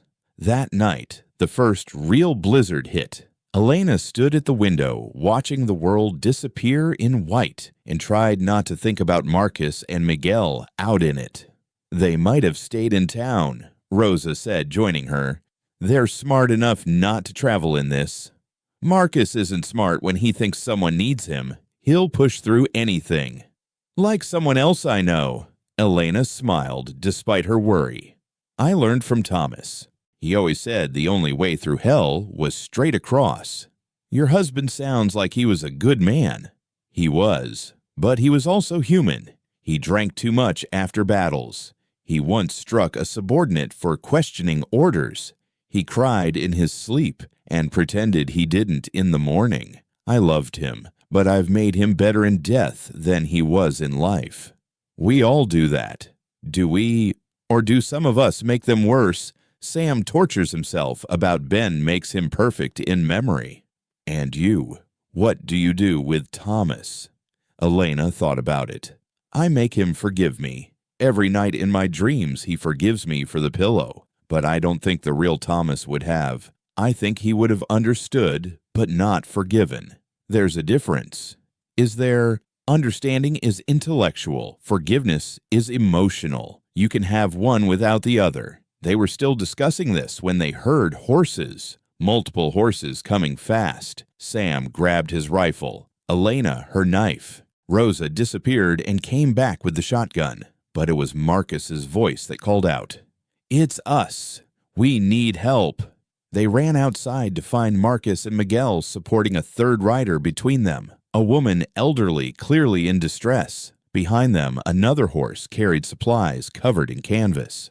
"Found her on the road," Marcus explained as they got the woman inside. "Wagon broke an axle. She'd have frozen if we hadn't come along." The woman was the midwife from Cedar Ridge, Martha Stonefield, nearly 70, with hands that had delivered half the babies in the territory. She was hypothermic, but alert, and Elena worked to warm her slowly while the men unloaded the supplies. "You came out in this weather?" Elena asked her. "Got your man's message. Said there was a baby coming to a house full of broken people trying to be whole. How could I resist? But the storm. Child, I've been delivering babies in worse than this." Besides, she looked around the cabin, taking in the varied faces, the evidence of communal living, the half-finished cradle. Something told me this baby was important. Babies that bring people together usually are. Martha stayed, not just for a few days, but settling in like she'd always been there. She took over one corner of the main room, setting up her medical supplies with Elena's creating a proper medical station. "You're the nurse from the war," she said to Elena one evening. "How did you know? The way you organize supplies, military efficiency. Also, you've got that look." "What look?" "The one that's seen too much but keeps looking anyway." Martha integrated into their strange family seamlessly. She and Rosa traded remedies. She taught the boys basic field medicine. She helped Marcus with his carving, her old hand still steady with detail work. She even got Sam to talk about Ben, drawing out stories with the gentle persistence of someone who'd spent a lifetime easing pain. December came with a break in the weather. They used it to finish the nursery, all of them working together. The room was small, but perfect. Tight walls, a window facing east for morning sun. The cradle Marcus had finished positioned just right. "It's beautiful," Elena said, standing in the doorway. "It's functional," Sam corrected, but she could see his pride. "It's both."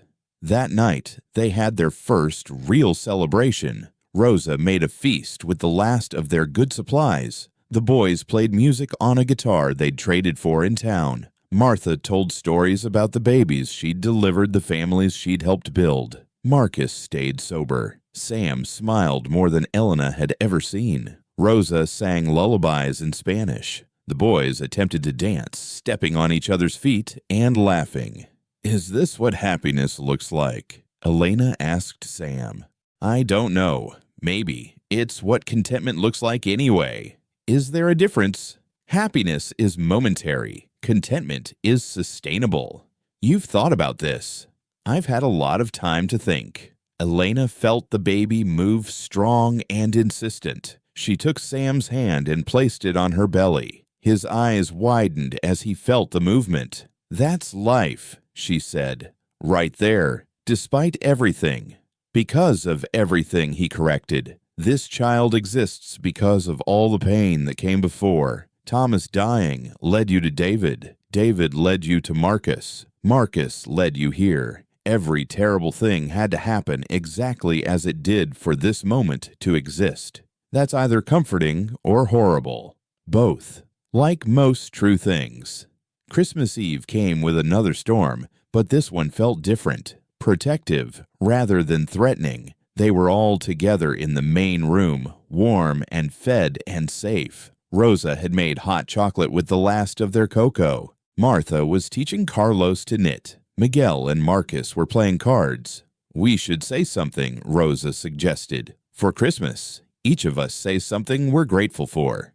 "That's Thanksgiving," Carlos pointed out. "So we miss Thanksgiving. We're making up for it." They went around the room. Rosa was grateful her boys were safe. Miguel was grateful for second chances. Carlos was grateful for people who didn't judge. Martha was grateful for work that mattered. Marcus was grateful to be sober on Christmas Eve for the first time in 5 years. Sam looked at Elena when his turn came. "I'm grateful for unexpected guests who become family." Elena felt tears start. Pregnancy hormones, she told herself, but knew it was more. "I'm grateful," she said finally, "for broken people who are brave enough to try again." That night, as everyone else slept, Elena found Sam outside standing in the snow. The storm had passed, and the stars were brilliant in the clear, cold air. "Can't sleep?" she asked, thinking about how I came out here to die. Maybe not actively, but passively, just waiting for the end. And now I'm building a nursery. Now I'm planning for spring. Now I'm thinking about the future instead of the past. Is that good? It's terrifying, but yes, good. Elena moved closer, and Sam put his arm around her. She fit against his side like she'd been carved to go there. "I want to tell you something," she said. "About the baby's father, David." "You don't have to." "I do, because you should know. I didn't love him. I felt sorry for him, and I was lonely. And for just one night, I wanted to feel something other than grief. It wasn't beautiful or romantic. It was just two damaged people clutching at each other in the dark. And now I think maybe that's what all love is at the core. Damaged people clutching at each other in the dark, hoping to find light. That's cynical, or realistic, or both." They stood there, watching the stars, two damaged people who'd found each other in the dark. Inside their strange family slept, Marcus staying sober one day at a time, Rosa and her boys rebuilding after loss, Martha finding purpose in her final years. All of them broken, all of them trying. "Spring," Elena said. "You'll ask me again in spring." "I'll ask you every spring for the rest of my life." "Good. I like being asked. I like choosing." "And what will you choose?" "I don't know yet, but for the first time in my life, I believe I'll be alive to find out." The baby moved again, and Elena knew with sudden certainty that it would be a girl. A girl born into this strange family raised by soldiers and widows and boys who loved boys and old women who delivered life into the world. A girl who would know all the stories, the ugly ones and the beautiful ones, and would make her own choices about what to carry forward. "Let's go inside," Sam said. "It's cold." "It's home," Elena corrected, and for the first time since Thomas died, she meant it. January brought visitors. The first was Father Miguel Santos, the traveling priest who made rounds through the territory every few months. He appeared on a crystalline morning when the sun made the snow blind white, riding a mule that looked as old as creation. "I heard there were souls in need out here," he said by way of greeting, and Sam noticed he was looking at Elena's belly visible even under her heavy coat. "Depends on what kind of need you're talking about, Father," Sam replied, not moving from the doorway. "The kind that seeks blessing rather than judgment." It was Rosa who pushed past Sam, embracing the priest like an old friend. Turned out they knew each other from before, when Father Santos had blessed Rosa's marriage 15 years ago. "My boys need confession," Rosa said. "They've had to do things, necessary things, but heavy on their souls." "We all carry necessary sins," Father Santos replied, God understands context better than his servants sometimes admit. They invited him in, and Elena watched this priest carefully. She'd known too many religious men who used God as a weapon. But Father Santos sat at their table, accepted coffee from Marcus without flinching when their hands touched, complimented the cradle he was carving. "You're the soldier," he said to Marcus. "Not a question." Was. No one stops being a soldier. They just learn to fight different battles. He turned to Elena. "And you're the nurse." Also was. Also impossible. Healing doesn't stop just because the war does. "You know about us," Sam observed. "Stories travel on winter wind, Marshal Winters." "Not a marshal. Never was. Just a sheriff. And not even that anymore. Yet people in town call you Marshal. Interesting how we become what others need us to be." Father Santos stayed 3 days. He heard confessions from those who wanted to give them, including a long session with Marcus that left both men red-eyed, but somehow lighter. He blessed the baby still in Elena's womb, using Latin words that sounded like poetry, even to those who didn't understand them. On his last night, he performed an unexpected service. "Rosa's husband deserves proper rights," he said, "even if his body is back at the ranch." They held a memorial in the snow, all of them standing in a circle, while Father Santos spoke about Francisco Delgado, a man most of them had never met, but whose death had brought them together. Rosa cried for the first time since arriving. Her boys held her up. "Now," Father Santos said, turning to Sam and Elena. "About a wedding." "We're not," Elena started. "Yet, but when you send word. Some things shouldn't wait for spring." After he left, the cabin felt different, blessed maybe, or just acknowledged by the outside world as something real. The second visitor was less welcome. Thomas Brennan, the territorial tax assessor, arrived with 2 armed men and a ledger thick as a Bible. "This property is registered to Benjamin Cross," he announced, not bothering with pleasantries. "Ben's dead," Sam said flatly.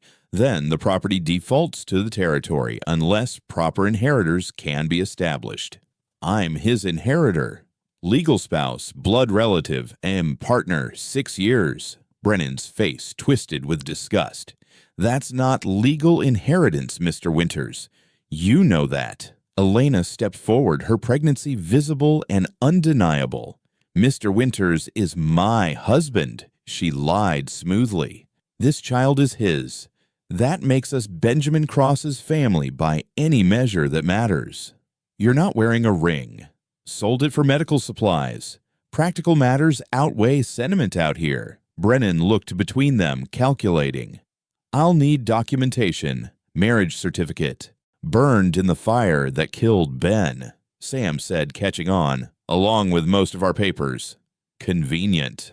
"Nothing convenient about watching a man burn to death." Sam's voice went cold as winter iron. Brennan retreated slightly. "I'll return in spring. Have proper documentation by then, or the property transfers to the territory." After he left, they all stood in silence until Carlos said, "So, you need to actually get married now."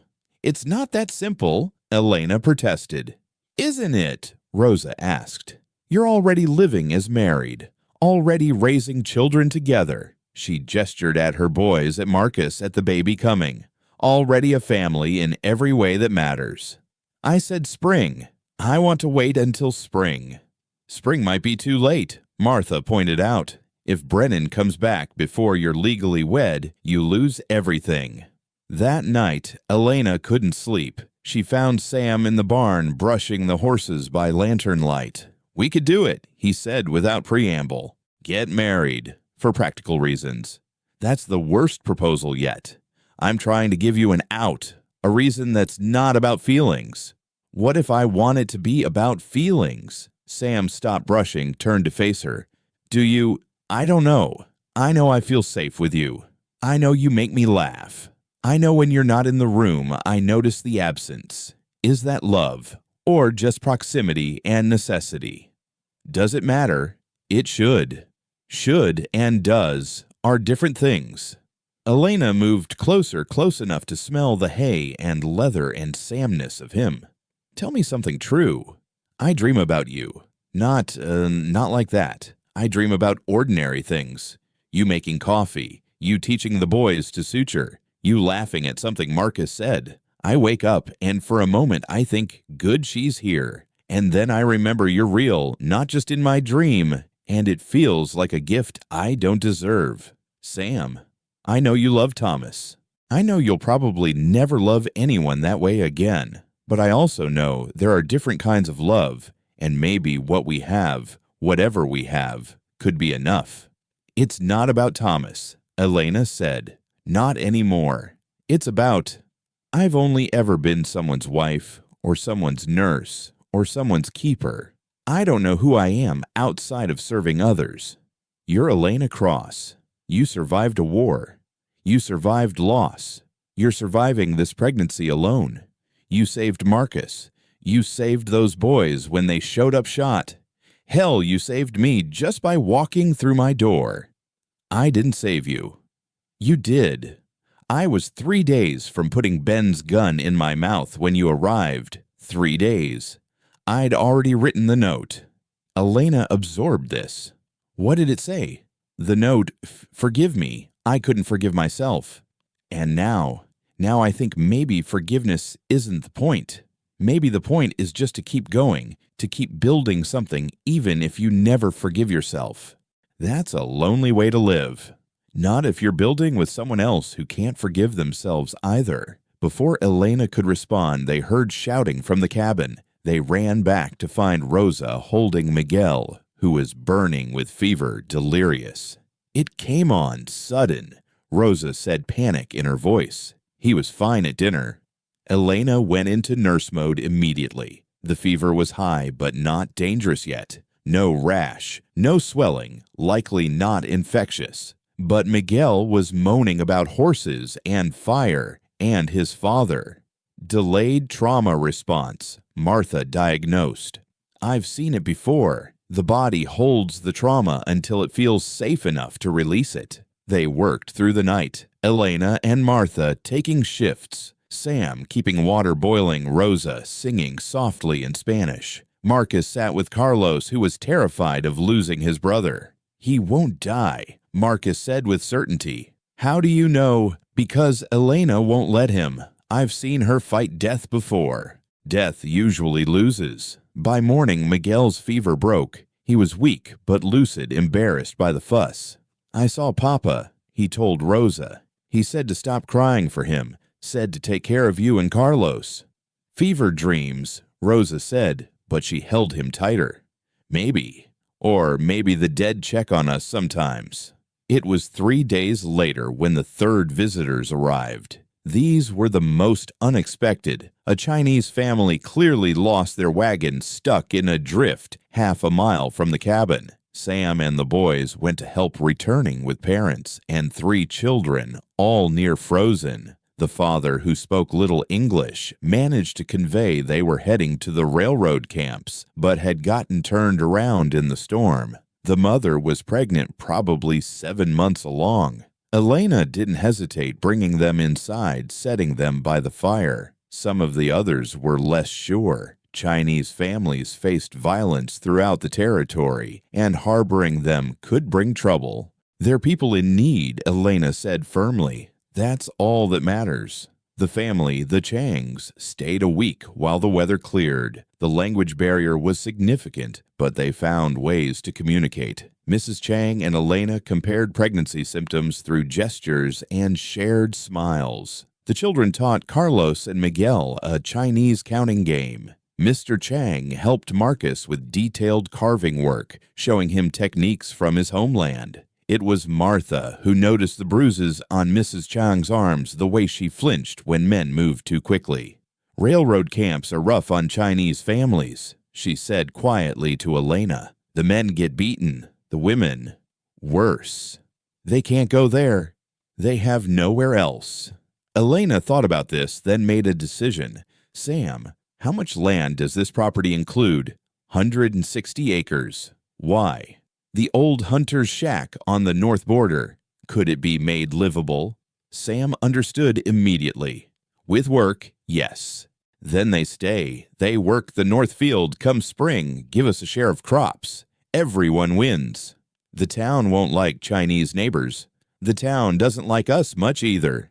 It took time to convey the offer through broken English and gestures, but when the Changs understood, Mrs. Chang wept with relief. They'd been running for months, looking for somewhere to just exist without violence. The men spent the next week making the hunter's shack habitable. It was hard work in winter, but Mr. Chang was skilled at construction, and his eldest son, maybe 13, worked without complaint. The women prepared food, mended clothes, and Mrs. Chang taught Rosa and Elena to make dumplings with the limited ingredients they had. One night, as they all crowded into Sam's cabin for dinner, 11 souls now with more coming, Elena realized this was what she'd been looking for her whole life. Not a perfect family, but a real one. Not blood relations, but chosen connections. "You're building something," Martha observed, watching Elena watch the others.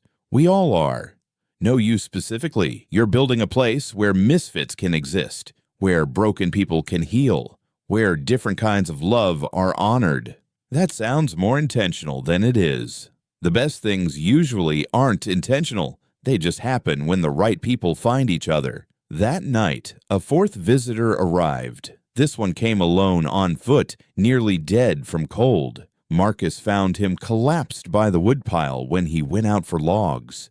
It was a black man, elderly, wearing the remnants of a Union uniform. When they got him inside and warm, he introduced himself as Sergeant Joseph Walker, formerly of the 54th Massachusetts. "I'm looking for my son," he said through cracked lips. "Heard he might be at the railroad camps." "How long have you been looking?" Sam asked.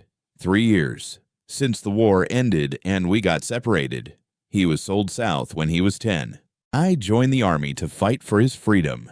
Now I just want to find him before I die. They fed him, gave him a bed, tended his frost-bitten fingers. He had a photograph worn and creased of a young boy. His name's Daniel. He'd be 30 now. Might not even remember me. Mr. Chang, through his eldest son who spoke better English, said something that made everyone go still. There was a black man at the railroad camp where they'd been. Went by Danny, about the right age. Joseph Walker wept then this old soldier who'd walked through hell, finally having a direction. "I'll take you," Sam said, "when the weather clears.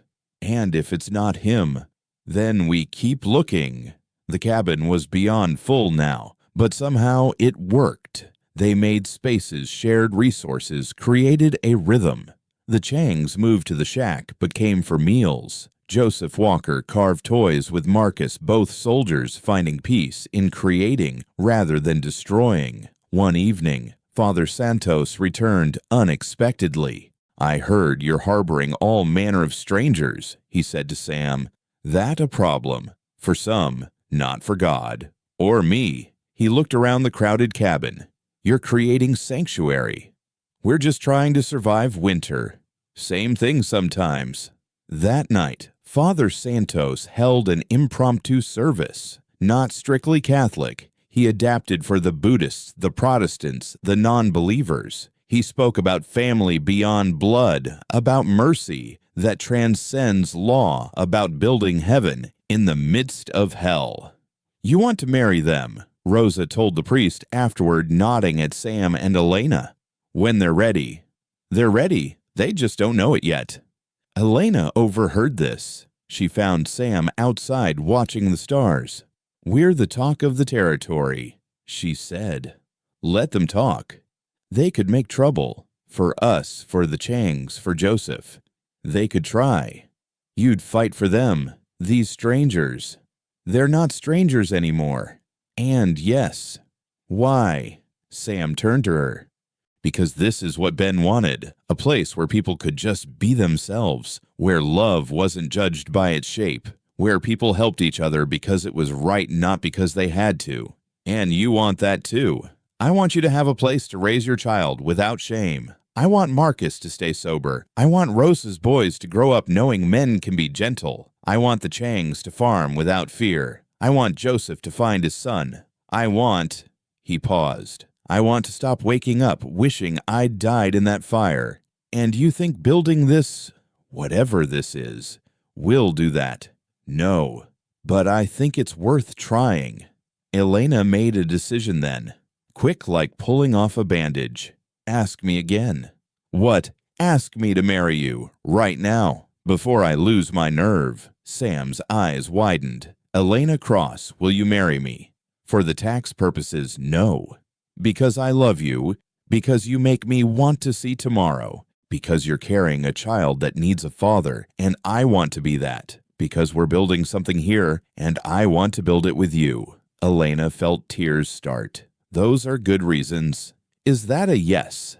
Ask me one more time, and this time use your own words, not the words you think I want to hear." Sam took her hands. His were shaking slightly. "Elena, you showed up dragging death behind you and somehow made me want to live.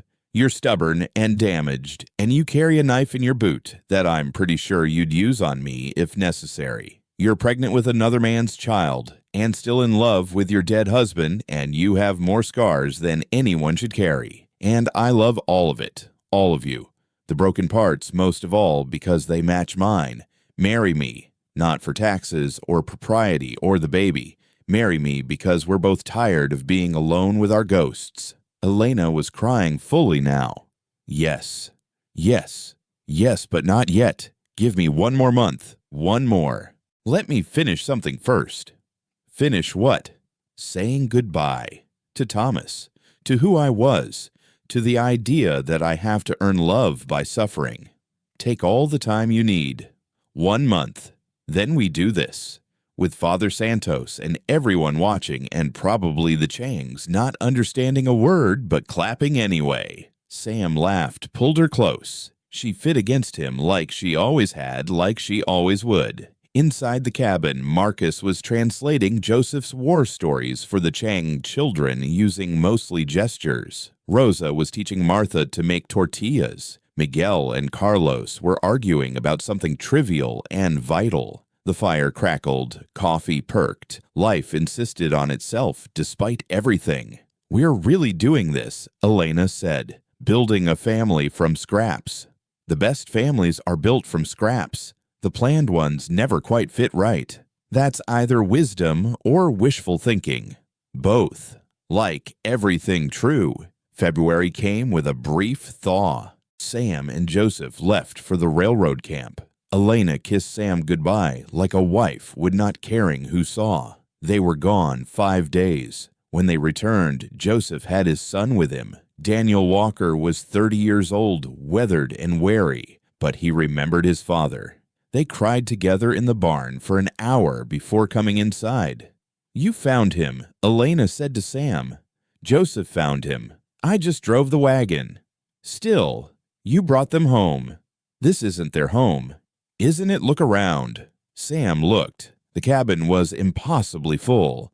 3 generations, 4 ethnicities, multiple languages, ex-soldiers and current mothers and future farmers. Martha teaching Daniel to knit. Marcus and Joseph comparing war stories. The Chang children playing with Rosa's boys. Mrs. Chang and Elena comparing belly sizes, laughing about something.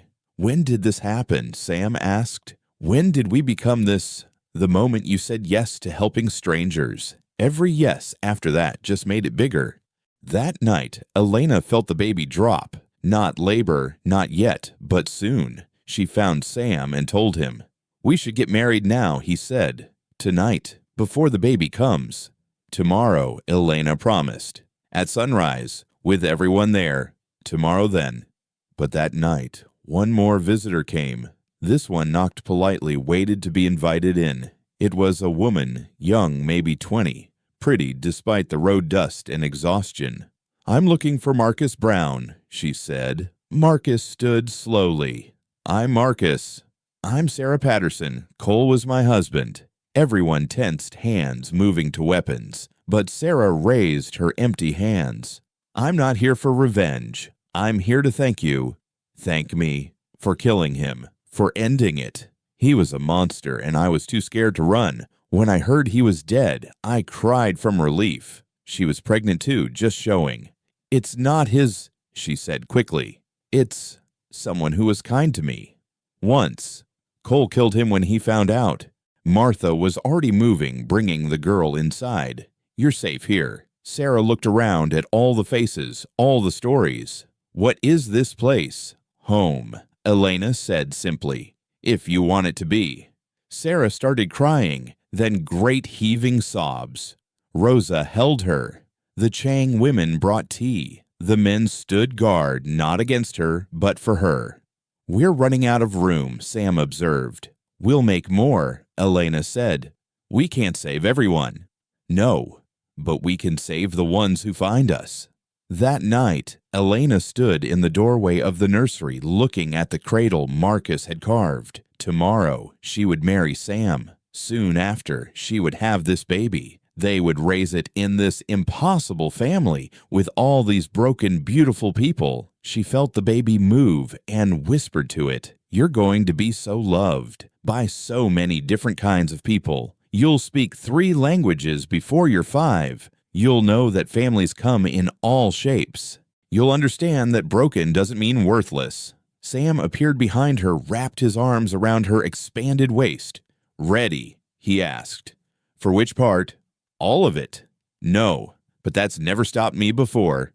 "Good enough." And it was.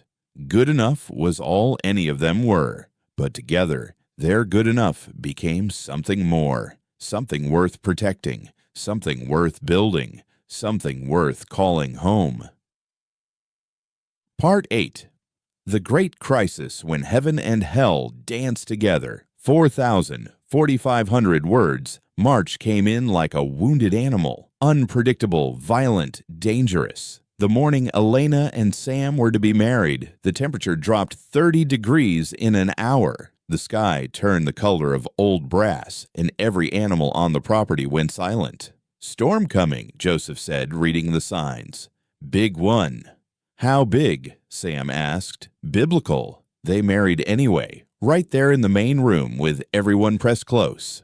Father Santos performed the ceremony in 3 languages, English, Spanish, and Latin, while the Chang family added their own blessings in Mandarin. Elena wore Rosa's wedding dress, let out to accommodate her belly. Sam wore Ben's best shirt, the one he'd been saving for special occasions that never came. "Do you, Elena Cross, take this man?" The first thunderclap shook the cabin so hard that dust fell from the rafters. Lightning followed immediately, so close they could smell the ozone. "I do," Elena said quickly. "Let's hurry this up." "Do you, Samuel Winters?" The wind hit, then screaming like all the demons they'd been running from had finally caught up. One of the windows cracked. "I do." "Father, maybe skip to the important part. By the power vested in me, I pronounce you married. Kiss if you want, but I suggest we prepare for—" The roof beam cracked. Not broke, not yet, but the sound was like a gunshot. Everyone looked up. "Everyone to the root cellar," Sam commanded. "Now." But Elena grabbed his arm. "Mrs. Chang, she's at the shack with the children."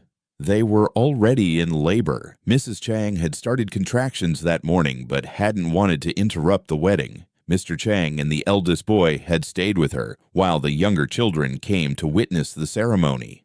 "I'll go," Sam said. "We'll go," Elena corrected. "Martha, can you handle things here? I'm 70 years old, not dead. Go."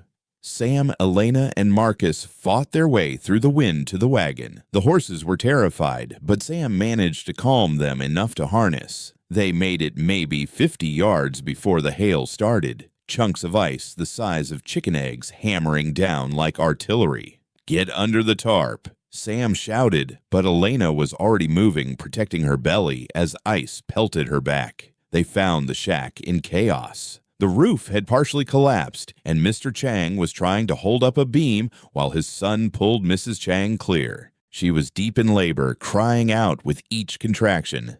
"Get her to the wagon," Elena ordered, switching into nurse mode. "Marcus, help with the beam." But as they loaded Mrs. Chang young, Sarah Patterson came running from the direction of the cabin, screaming something lost in the wind. She was bleeding from a head wound, her dress torn. The cellar flooded. She managed to gasp. Water came up through the floor. Everyone's trapped. Sam's face went white. The creek must have jumped its banks. We have to go back, Marcus said. We can't leave Mrs. Chang, Elena protested. And we can't leave 10 people to drown, Sam shot back. Elena made a decision that would haunt her for years. Sam, take Marcus and go. Get them out. Sarah and I will deliver this baby. Elena, go, that's our family drowning. Sam kissed her hard, fast, desperate. Don't you dare die. We just got married. Same to you. They split up. Sam and Marcus fought back toward the cabin while Elena and Sarah got Mrs. Chang into what was left of the shack. Mr. Chang and his son worked to shore up the remaining roof while Elena prepared for a delivery in the middle of hell. The baby was coming fast, too fast. Elena could see the head, but something was wrong. The cord was wrapped around its neck. Sarah, I need you to hold her still. Mr. Chang, keep that beam steady. If it falls, we all die. The wind was so loud they couldn't hear each other unless they screamed. Lightning struck so close that Elena's hair stood on end, but her hands were steady as she worked to untangle the cord. Back at the cabin, Sam and Marcus found disaster. The root cellar had indeed flooded, and the trap door was underwater. Sam could hear pounding from below, growing weaker. We need to break through the floor, Marcus said. With what? Marcus grabbed Sam's axe and started swinging at the floorboards near the wall, away from where the cellar stairs would be. Sam joined him with a pickaxe. They worked like men-possessed wood chips flying until finally a board splintered. Water gushed up brown and freezing. Then a hand, Rosa's hand, reaching up like something from a nightmare. They pulled them out one by one. Rosa first, then her boys, both conscious but barely. Martha came up coughing water. Joseph and Daniel had to be hauled up unconscious. The younger Chang children were blue with cold but breathing. Where's Father Santos? Sam asked. He stayed down, Rosa gasped. Held the beam so the rest of us could get to the air pocket. It collapsed on him. Sam started for the hole, but Marcus grabbed him. He's gone, Sam. The whole cellar's collapsed now. We don't leave people behind. He chose this. He chose to save them. Outside, the storm intensified. The barn was making sounds no building should make. Sam watched through the cracked window as it twisted, lifted, and came apart like a thing made of paper. The horses had broken free earlier, running before the storm. Smart animals. In the shack, Elena delivered the Chang baby, a boy purple and still. She cleared his airway, breathed into his tiny lungs, pressed on his chest with 2 fingers. Come on, she whispered. Come on, little one. Your family didn't come all this way for you to quit now. Sarah was praying in a language Elena didn't recognize. Mr. Chang was weeping. His eldest son stood frozen. Elena kept breathing, kept pressing. The storm raged. The shack shook. And then a cry, weak but real. The baby gasped, coughed, wailed. He's okay, Elena said, and realized she was crying. He's okay. But Mrs. Chang wasn't. She was bleeding too much, and Elena didn't have her supplies. Sarah, run to the cabin. In my medical kit, there's a blue bottle. Ergot. Bring it. The storm. Run. Sarah ran into the hell outside. Elena packed the bleeding with torn cloth, applied pressure, did everything she could. But she knew. That look had seen it too many times. Mrs. Chang was dying. Tell her, Elena said to the eldest boy. Tell her the baby's perfect. Tell her she did perfect. The boy translated through tears. Mrs. Chang smiled, touched her son's face, said something in Mandarin. She says, "Name him Joseph, for the man who helped us."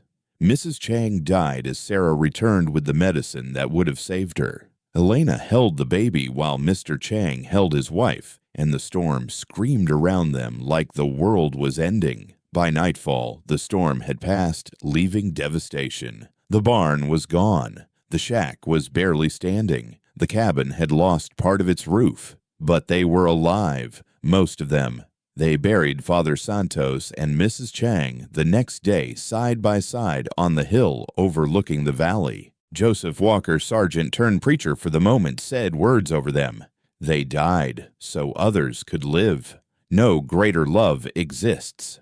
The baby, little Joseph Chang, survived, though Elena worried. March babies born in storms often didn't make it. She kept him close, skin to skin, when possible, teaching Mr. Chang and Sarah how to care for him. 3 days after the storm, Elena's own labor started. It was long, difficult, complicated by exhaustion and grief. Martha attended, but she was showing her age hands not as steady as they'd been. Something's wrong, Martha said quietly to Sam. The baby's turned wrong. Can you fix it? I can try.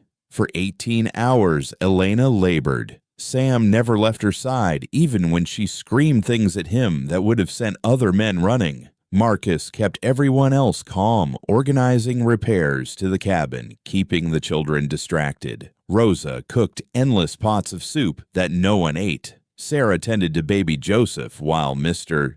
Chang worked tirelessly on fixing the roof. His eldest son, Tommy, they'd started calling him translated between the groups, becoming the bridge they all needed. Finally, as dawn broke on the second day, Elena's daughter was born. She came out silent, gray limp. No, Elena gasped. No, not after everything. Martha worked on the baby while Sam held Elena back from trying to get up. The room was silent except for Elena's sobbing. Then Marcus started singing.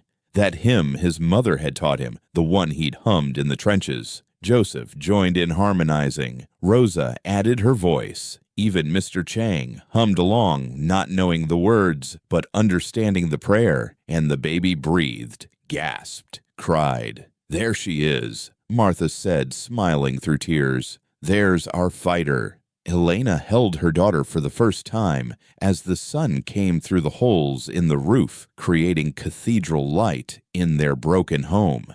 What's her name? Sam asked. Hope, Elena said. Hope Martha Santos Winters. That's a lot of name for a little girl. She's got a lot to live up to. The weeks after the storm were the hardest yet. They were low on food, shelter was compromised, and 2 infants needed constant care. But something had changed in the surviving. They weren't just a collection of broken people anymore. They were forged together by tragedy into something unbreakable. The town heard about their losses, about the Chinese woman and the Mexican priest dying together. Some came to help. Most didn't, but a few surprising people showed up. Thomas Brennan, the tax assessor who'd threatened them, arrived with lumber and nails. I heard about the priest, he said simply. He married my parents 40 years ago. Good man. He worked alongside them for 3 days, never mentioning the marriage certificate or property claims again. Dr. Harrison from Cedar Ridge came to check the babies. Heard you delivered in a storm, he said to Elena. That takes courage. Or stupidity. Same thing sometimes. The doctor pronounced both babies healthy, but warned they'd need extra care through their first winter.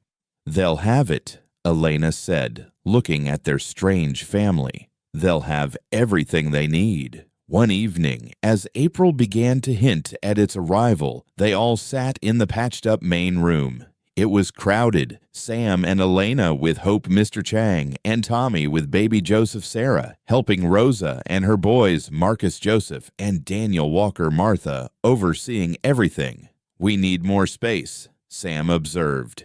We need to rebuild, Rosa corrected. Not just repair, build something new. With what money? Marcus asked. We could farm. Tommy Chang suggested, his English improving daily. Father knows techniques from home, could triple yield. I can hunt, Daniel Walker offered. Sell pelts in town. I can take in sewing, Sarah added. We could sell Marcus's carvings, Miguel suggested. They're beautiful. They talked late into the night planning, not just for survival anymore, but for growth, for a future. We should name it, Little Carlos said suddenly. Our place. If it's going to be something, it needs a name. They all thought about this. Sanctuary, Martha suggested. Haven, Joseph offered. New Hope, Rosa said, looking at the baby in Elena's arms. Crossroads, Sam said. For Elena's maiden name, for Ben's last name, for all the intersections that brought us here. Everyone like that. Crossroads Ranch. A place where paths met, where different directions became one. That night, Elena found Sam standing where the barn used to be, planning its replacement in his head. "We're really doing this," she said. "Building something permanent." Scared, terrified, but also ready. For the first time in my life, I'm ready to stop running. What changed? Elena thought about it. I stopped trying to earn the right to be happy. Started thinking maybe happiness isn't earned. Maybe it just happens when you're too busy helping other people to notice your own pain. That's either profound or completely backward. Both. Like everything true. Sam finished with her, and they both laughed. Hope started crying, and Elena went to feed her, but Sam called her back. "Elena, wait." She turned. "I know you married me for practical reasons, for the tax man, for the baby, for the community. But I want you to know I love you, not dramatically or desperately, just consistently." "Is that enough?" Elena walked back to him, their daughter in her arms. "Sam, I loved Thomas with desperation. I loved David with pity. But you, I love you with choice. Every day I choose to love you. That's not less than dramatic love. That's more. Even though I killed Ben, because you've spent every day since trying to earn forgiveness you'll never fully believe you deserve. Just like me with Thomas. We match that way." They stood together in the ruins of their barn, planning its resurrection while their daughter fussed and their family slept and the world continued its indifferent spinning. "Next spring," Sam said, "we'll have crops. Real ones. Next spring, Hope will be walking.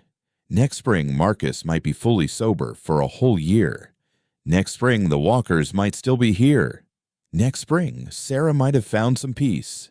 They were building their future one mite at a time, and that was enough. The next morning brought unexpected visitors. 3 women from town, all wearing black, all carrying baskets. "We're the Widows' Aid Society," the leader announced. She was severe-looking, probably 60, with eyes like flint. "We heard you have 2 newborns and no proper roof."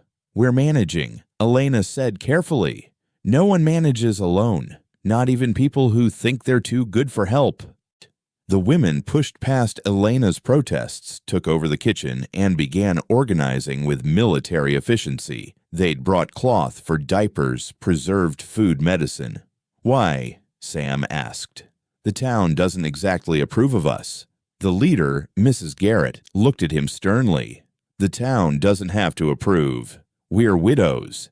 We know what it's like to be outside approval. Besides that Chinese woman who died, she saved the Hendricks boy last winter, pulled him from thin ice when everyone else was too scared to try. We pay our debts." They stayed 3 days teaching Sarah to cook preserves, showing the men better building techniques, organizing the medical supplies with Martha. On the last day, Mrs. Garrett pulled Elena aside. "That baby isn't your husband's."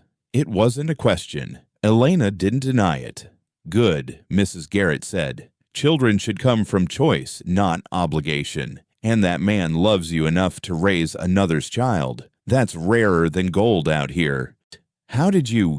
I've delivered half the babies in this territory. I know what a newborn looks like versus a baby born early. Yours was full term, which means conceived well before you met Mr. Winters. Are you going to tell what that a family is raising children with love, hardly gossip worth spreading?" After the widows left, more people trickled in. Some to help, some just curious about the strange commune in the hills. They were becoming famous or infamous, depending on who was telling the story. One visitor stood out, a well-dressed man from San Francisco, introducing himself as Mr. James Worthington, attorney at law. "I'm looking for Marcus Brown," he said. Marcus went pale. "If this is about the Patterson killing, on the contrary, I'm here about an inheritance." Everyone gathered to listen.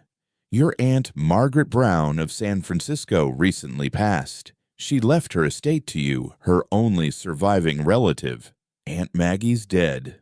Marcus sat heavily. I haven't seen her since before the war.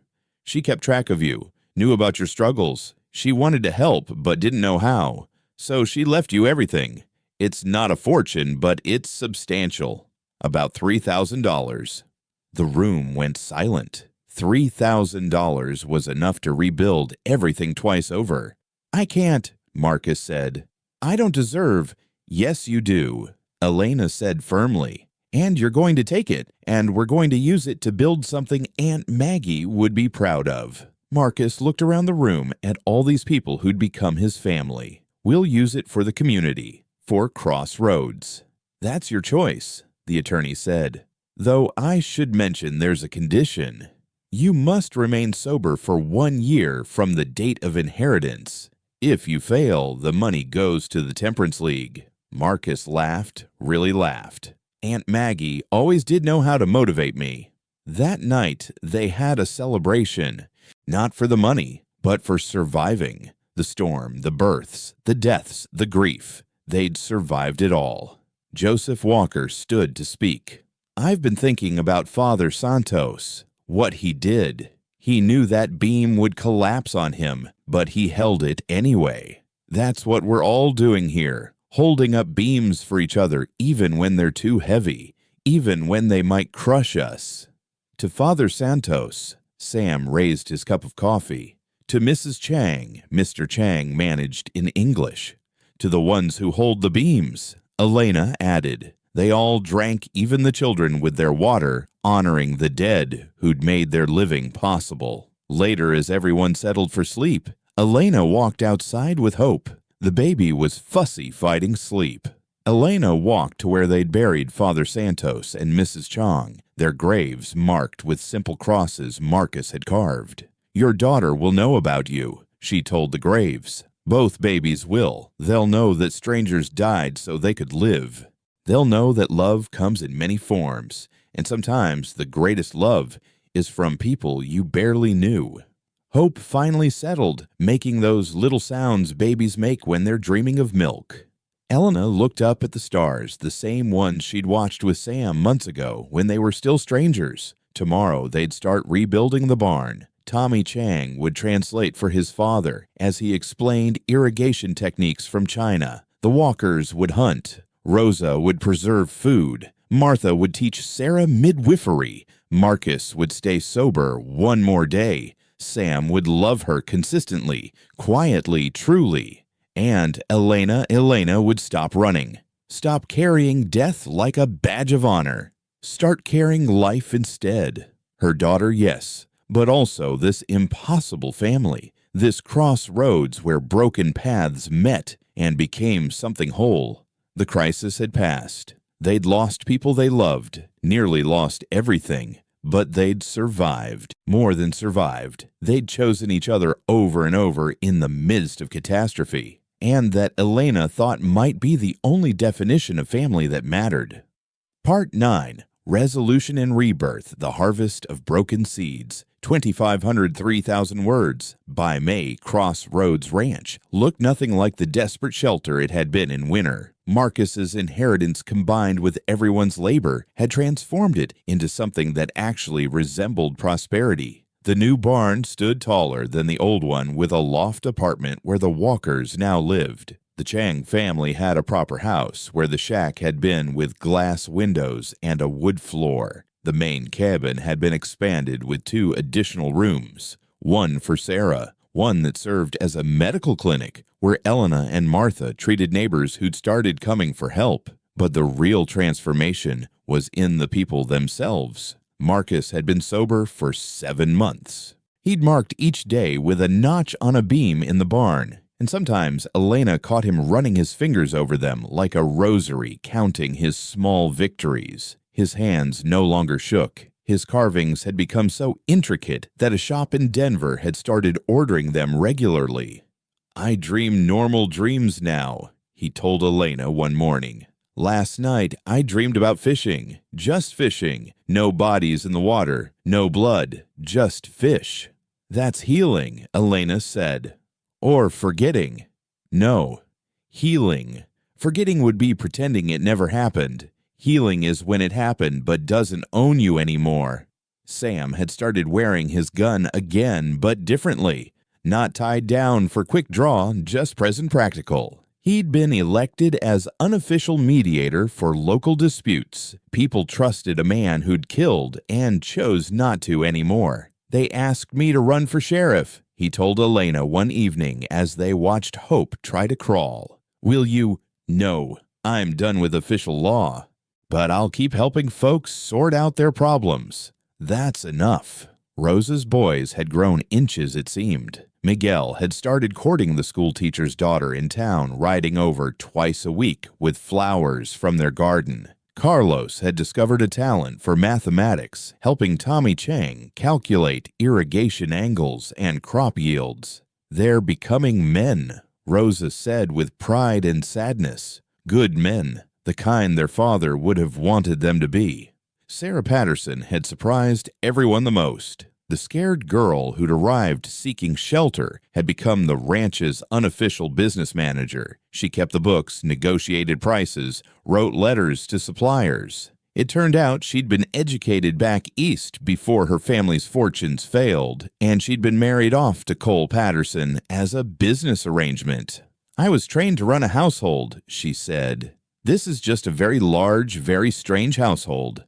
She'd also started teaching the Chang children English in exchange for Mandarin lessons. The sound of children reciting in 2 languages had become the morning music of Crossroads. But the most remarkable change was in the community's acceptance. It had started with the Widows' Aid Society, but spread slowly. When the Chang irrigation system produced vegetables twice the size of anyone else's neighbors came asking for advice. When Martha and Elena successfully treated a scarlet fever outbreak that could have devastated the town, gratitude overcame prejudice. When Marcus's beautiful carvings started appearing in homes, people began to see him as an artist, not just a damaged soldier. They weren't fully accepted, might never be, but they were necessary now, and sometimes that was better than acceptance. It was a Sunday in late May when everything shifted again. Elena was in the garden with Hope strapped to her back, teaching Sarah about medicinal herbs when riders approached. Not rushing, not threatening, just purposeful, Sam came out hand resting on his gun but not drawing. The lead rider was a woman well-dressed, probably 40. Behind her 2 younger people, a man and a woman, clearly siblings. I'm looking for Sam Winters, the woman said. You found him. I'm Catherine Dubois, Ben's sister. Sam went very still. Elena moved to his side, Hope babbling from her carrier. Ben didn't have a sister. Benjamin Cross didn't, but Beatrice Cross did. I'm from New Orleans. Ben wrote to me every month for 6 years, told me about you, about the life you built together. She dismounted, and Elena could see the resemblance now. The same sharp cheekbones, the same way of holding themselves like they were ready to fight or dance, depending on what the moment required. These are my children, Paul and Marie. Ben was their favorite uncle, or aunt, depending on the day. You knew, Sam's voice was rough, about Ben's nature. I was the first person he told. When we were children, he said he felt like God had given him 2 spirits in one body. Our parents tried to beat it out of him. I helped him run away. Sam was crying now, not trying to hide it. He never told me he had family who accepted him. He was protecting me, and you. The fewer connections, the safer everyone stayed. Catherine pulled out a packet of letters. He wrote about you constantly, how you saw both sides of him and loved them equally, how you were building a place where people could just exist as themselves. She looked around Crossroads, taking in the diverse faces watching from doorways and gardens. I see you've continued that work. We've tried. I've come to help if you'll have us. Paul is a doctor properly trained. Marie is a teacher. And she smiled. I have money, quite a lot of it. My late husband owned half of New Orleans shipping industry. That night, they held a feast. The Dubois family fit in like they'd always been there. Paul immediately began working with Elena and Martha, bringing modern medical knowledge they desperately needed. Marie started planning a school for all the children. Catherine sat with Sam for hours sharing stories about Ben's childhood, filling in gaps Sam had never known existed. He loved you completely, Catherine told Sam.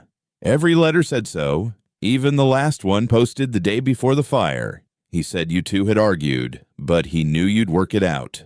Said you always did. I killed him, Sam said quietly.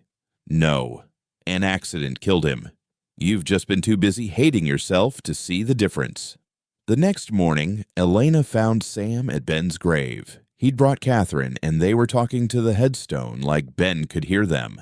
Your sister's here, Sam was saying. She's going to help us build that school you wanted. Remember, you said education was the only thing that really freed people. Elena started to leave them alone, but Sam called her back.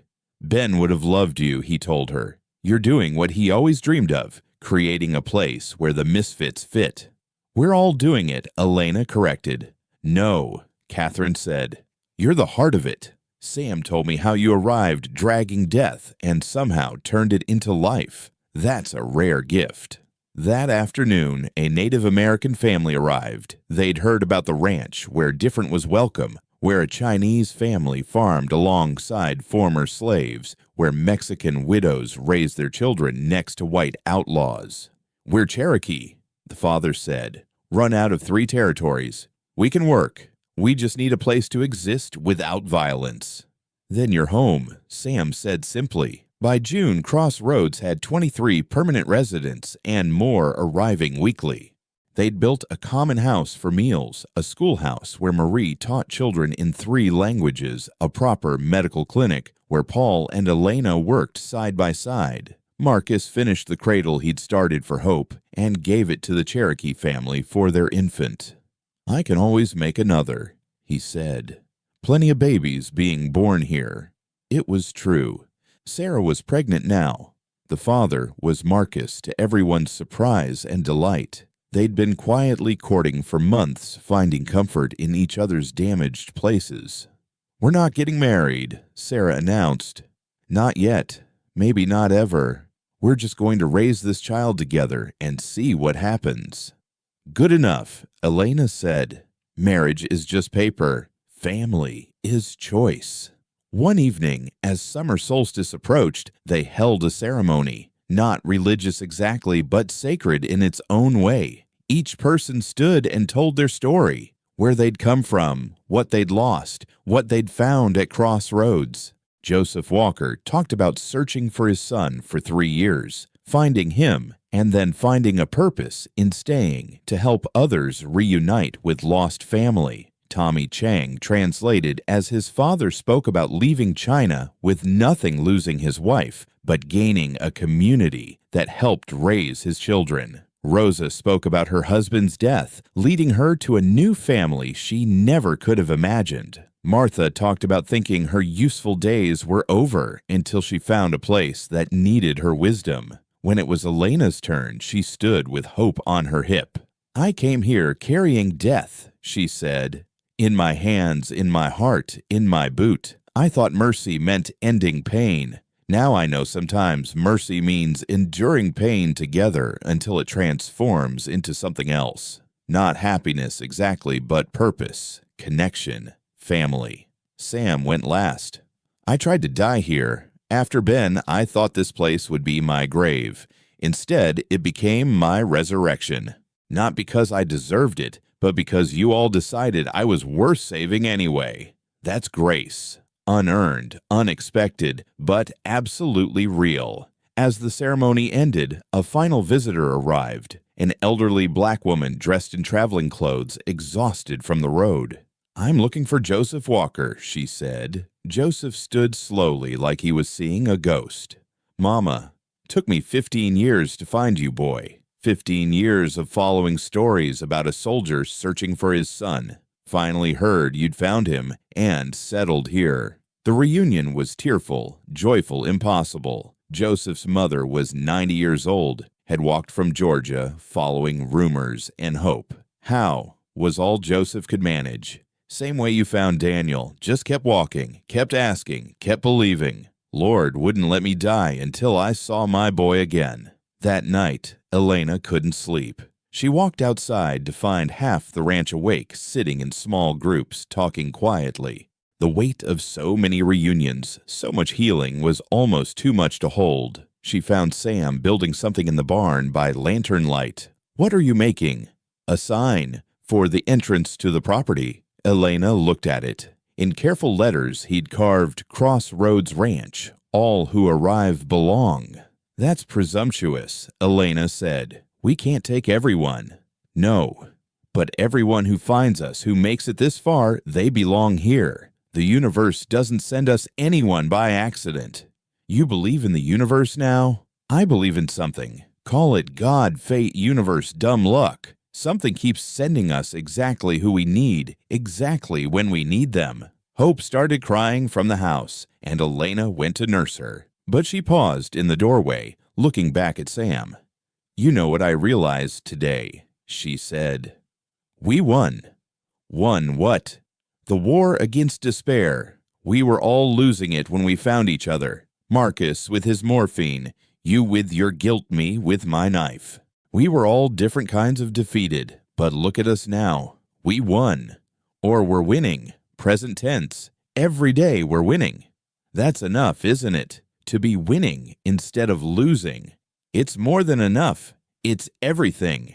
The summer passed in a blur of growth. Crops flourished under the Chang irrigation system. The school expanded to include adult education, Daniel Walker teaching carpentry, Rosa teaching cooking, Catherine teaching business skills. The medical clinic served 3 counties now, with Paul performing surgeries that saved lives. Marcus and Sarah's baby was born in September, a boy they named Francis Santos Marcus, honoring the dead who'd made their living possible. Marcus had been sober for a full year, by then securing his inheritance and immediately using it to build more housing for arriving families. "I dream about Thomas sometimes," Marcus told Elena as they watched their children play together.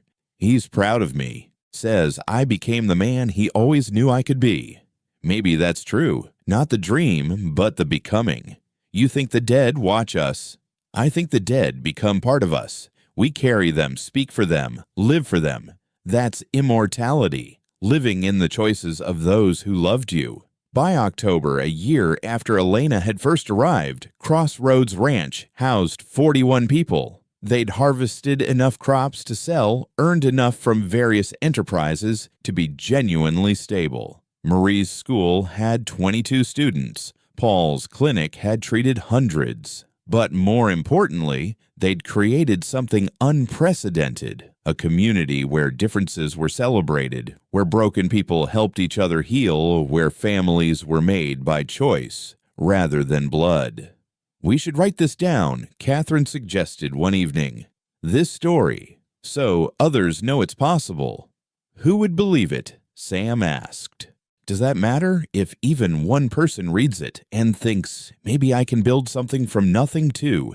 Isn't that worth it?" So Elena began writing their story late at night when Hope slept. She wrote about mercy and murder, about choosing to live when dying seemed easier, about the arithmetic of survival, how sometimes 1 + 1 = infinity if the ones are broken in complementary ways. She wrote, "We came together as strangers running from unbearable pasts. We stayed together because we discovered that shared sorrow, when divided among many, becomes bearable. And somewhere between the staying and the sharing, we accidentally built heaven in the middle of hell." The first snow came early that year, but they were ready. More than ready. They were thriving. The root cellar Sam and the Walkers had rebuilt was full of preserved food. Every chimney had wood stacked high beside it. Every family had warm clothes, many made by Sarah's growing textile business. As Elena stood in the snow with Sam watching their strange, beautiful community prepare for winter, she felt the knife in her boot one last time. She pulled it out, looked at it. This instrument of mercy that had defined her for so long. "I don't need this anymore," she said. "What will you do with it?" She thought about it, then walked to the forge where Daniel Walker was working. Can you melt this down? Make something else from it? What do you want? Nails. For building. Turn this ending into beginnings. As the knife melted in the forge, Elena felt something release in her chest. The weight of mercy she'd carried for so long transformed into something else. Not lighter exactly, but distributed now among all these people who'd learned to carry each other. "You know what?" she told Sam. "We're not broken anymore. No. We're scarred. There's a difference. Broken things don't work. Scarred things work differently, sometimes better, because they know how easy it is to break." That night, as the first heavy snow began to fall, Elena looked at their community gathered in the common house. Joseph's mother teaching the children a song from before the war. Marcus carving while Sarah did the books beside him. The Chang children playing with Hope and Francis. Rose's boys helping Martha with her knitting. Catherine and Paul discussing plans for a hospital. Sam beside her, solid and steady, and hers. They'd done it. They'd built something from nothing. They'd chosen to live when dying would have been easier. They'd created family from strangers' hope, from despair, home from exile. The harvest was complete, not just of crops, but of human possibility. They'd planted themselves in inhospitable ground and somehow bloomed anyway. Tomorrow there would be challenges. Winter would test them. Some would leave, others would arrive. Children would grow. Stories would spread. But tonight, in this moment, they were complete. A whole made from broken pieces, stronger at the mended places, beautiful in their imperfection. Crossroads Ranch, where all who arrived belonged, where mercy meant living, where the broken became whole by helping others heal. They'd won their war against despair, and the victory was sweet. Spring came again to Crossroads Ranch, like a prodigal child returning home, tentative at first, then with increasing confidence until the whole valley blazed with wild flowers. It was May 1884, 2 years since Elena had first dragged Marcus across that dry creek bed, and the community had gathered for something unprecedented, a collective wedding. Marcus and Sarah had finally decided to formalize their union. The Cherokee couple, John and Mary Stonehoof, wanted their traditional marriage recognized by the community. And Tommy Chang, now 18, was marrying the schoolteacher's daughter, bridging crossroads and the town in a way no one had imagined possible. But the real ceremony, the one that would be remembered and retold, was Sam and Elena's renewal of vows, this time not rushed by storm or necessity, but chosen in calm and plenty. Father Miguel Santos had returned for the occasion, not the same priest who died in the flood, but his nephew carrying on the tradition of serving the forgotten corners of the territory. He stood before the assembled crowd, now nearly 60 people, with a smile that suggested he understood exactly what kind of miracle he was witnessing. "We gather today not to create bonds," he began, "but to celebrate bonds that already exist. These couples have been married by trial, by choice, by survival. Today, we simply acknowledge what the universe has already blessed." Elena stood in a dress the women had made together, Rose's embroidery, Sarah's sewing, Catherine's lace, Mary Stonehoof's beadwork. Hope now too threw flower petals with chaotic enthusiasm, while Francis Marcus's son tried to catch them. "2 years ago, I asked you to wait for spring," Sam said to Elena, his voice carrying across the gathered crowd. "You made me wait 2 springs, worth every second." "2 years ago, I thought mercy meant ending pain," Elena replied. "You taught me it could mean beginning joy, even for people who thought joy had forgotten their names." As they kissed, the crowd erupted in celebration. Languages mixing, children laughing, music starting up from the collection of instruments they'd accumulated. But the ceremony wasn't over. Martha stood now, 73, leaning on a cane Marcus had carved for her. "I have something to say." The crowd quieted. "I'm dying," she said simply. "Not today, not tomorrow, but soon. My body's wearing out." And I wanted to say, while I still can, that you all gave me something I never expected, a reason to live my last years with purpose. This place, these people, this impossible family. You're proof that humans can choose to be better than their worst moments." She sat down to thunderous applause, tears on many faces. Joseph Walker stood next. "My mother passed this winter," he said. "But she died, happy, surrounded by family she never expected to have. She told me before she went that Crossroads was proof that God has a sense of humor, putting all us broken folks together to make something whole." One by one, people stood to speak. The stories wove together into something larger than any individual narrative, a testament to the power of choosing connection over isolation, hope over despair. As the sun set, painting the mountains gold, Elena found herself standing where the old cabin had been, now expanded into a complex of buildings that housed their growing community. Sam stood beside her, Hope on his shoulders. "Did you imagine this?" he asked. "When you first arrived?" "I imagined death," Elena said honestly. "Mine, Marcus's, anyone's. I never imagined this much life. Regrets? None. You. One." Elena looked at him concerned. "I wish Ben could see this, what we built from his dream." "He can," Elena said. "Every time someone arrives scared and leaves safe, every time we choose inclusion over exclusion, every time we prove that family isn't about blood or conventional love or fitting into expected patterns, he sees." That night, as the celebration continued, Elena walked among her people, for that's what they were, now her people. She saw Marcus teaching the Chang children to carve 18 months sober and counting, Sarah managing 3 different ledgers while bouncing Frances on her knee, having turned her education into the ranch's prosperity.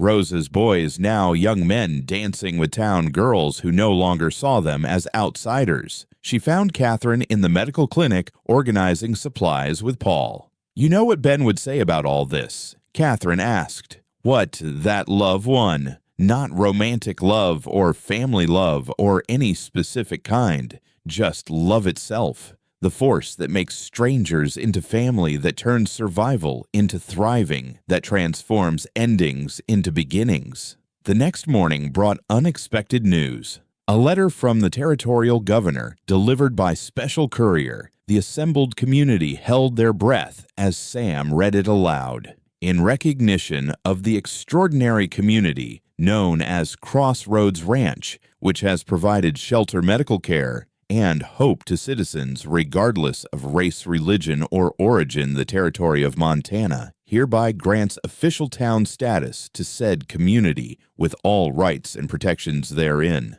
They were official, legal, protected. "How?" Elena asked. Catherine smiled.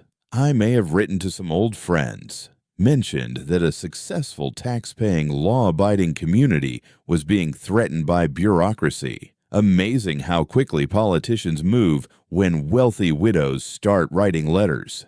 The implications were staggering. They could elect their own sheriff, Sam, unanimously. They could officially recognize marriages, all marriages as they define them. They could build a proper hospital, a larger school, real roads. We won," Marcus said, stunned. "We actually won." "No," Elena corrected. We became what we needed to be for each other. Winning implies there was a competition. This was creation. Over the following weeks, as spring deepened into summer, Crossroads transformed from survival experiment to established town. People arrived daily now. Word had spread about the place where anyone could belong if they were willing to contribute. Elena established the Mercy Protocol, her system for helping traumatized arrivals heal. It started with listening, moved through community integration, and culminated in finding each person's unique contribution. The knife she'd carried had become nails, which had become buildings, which had become homes for the lost. One evening, as she was updating medical records, Hope toddled over with something in her hand. It was a photograph Catherine had taken with her camera, a new technology that seemed like magic. The image showed the entire community at the wedding celebration, faces blurred with movement, but joy unmistakable. "That's us," Elena told her daughter.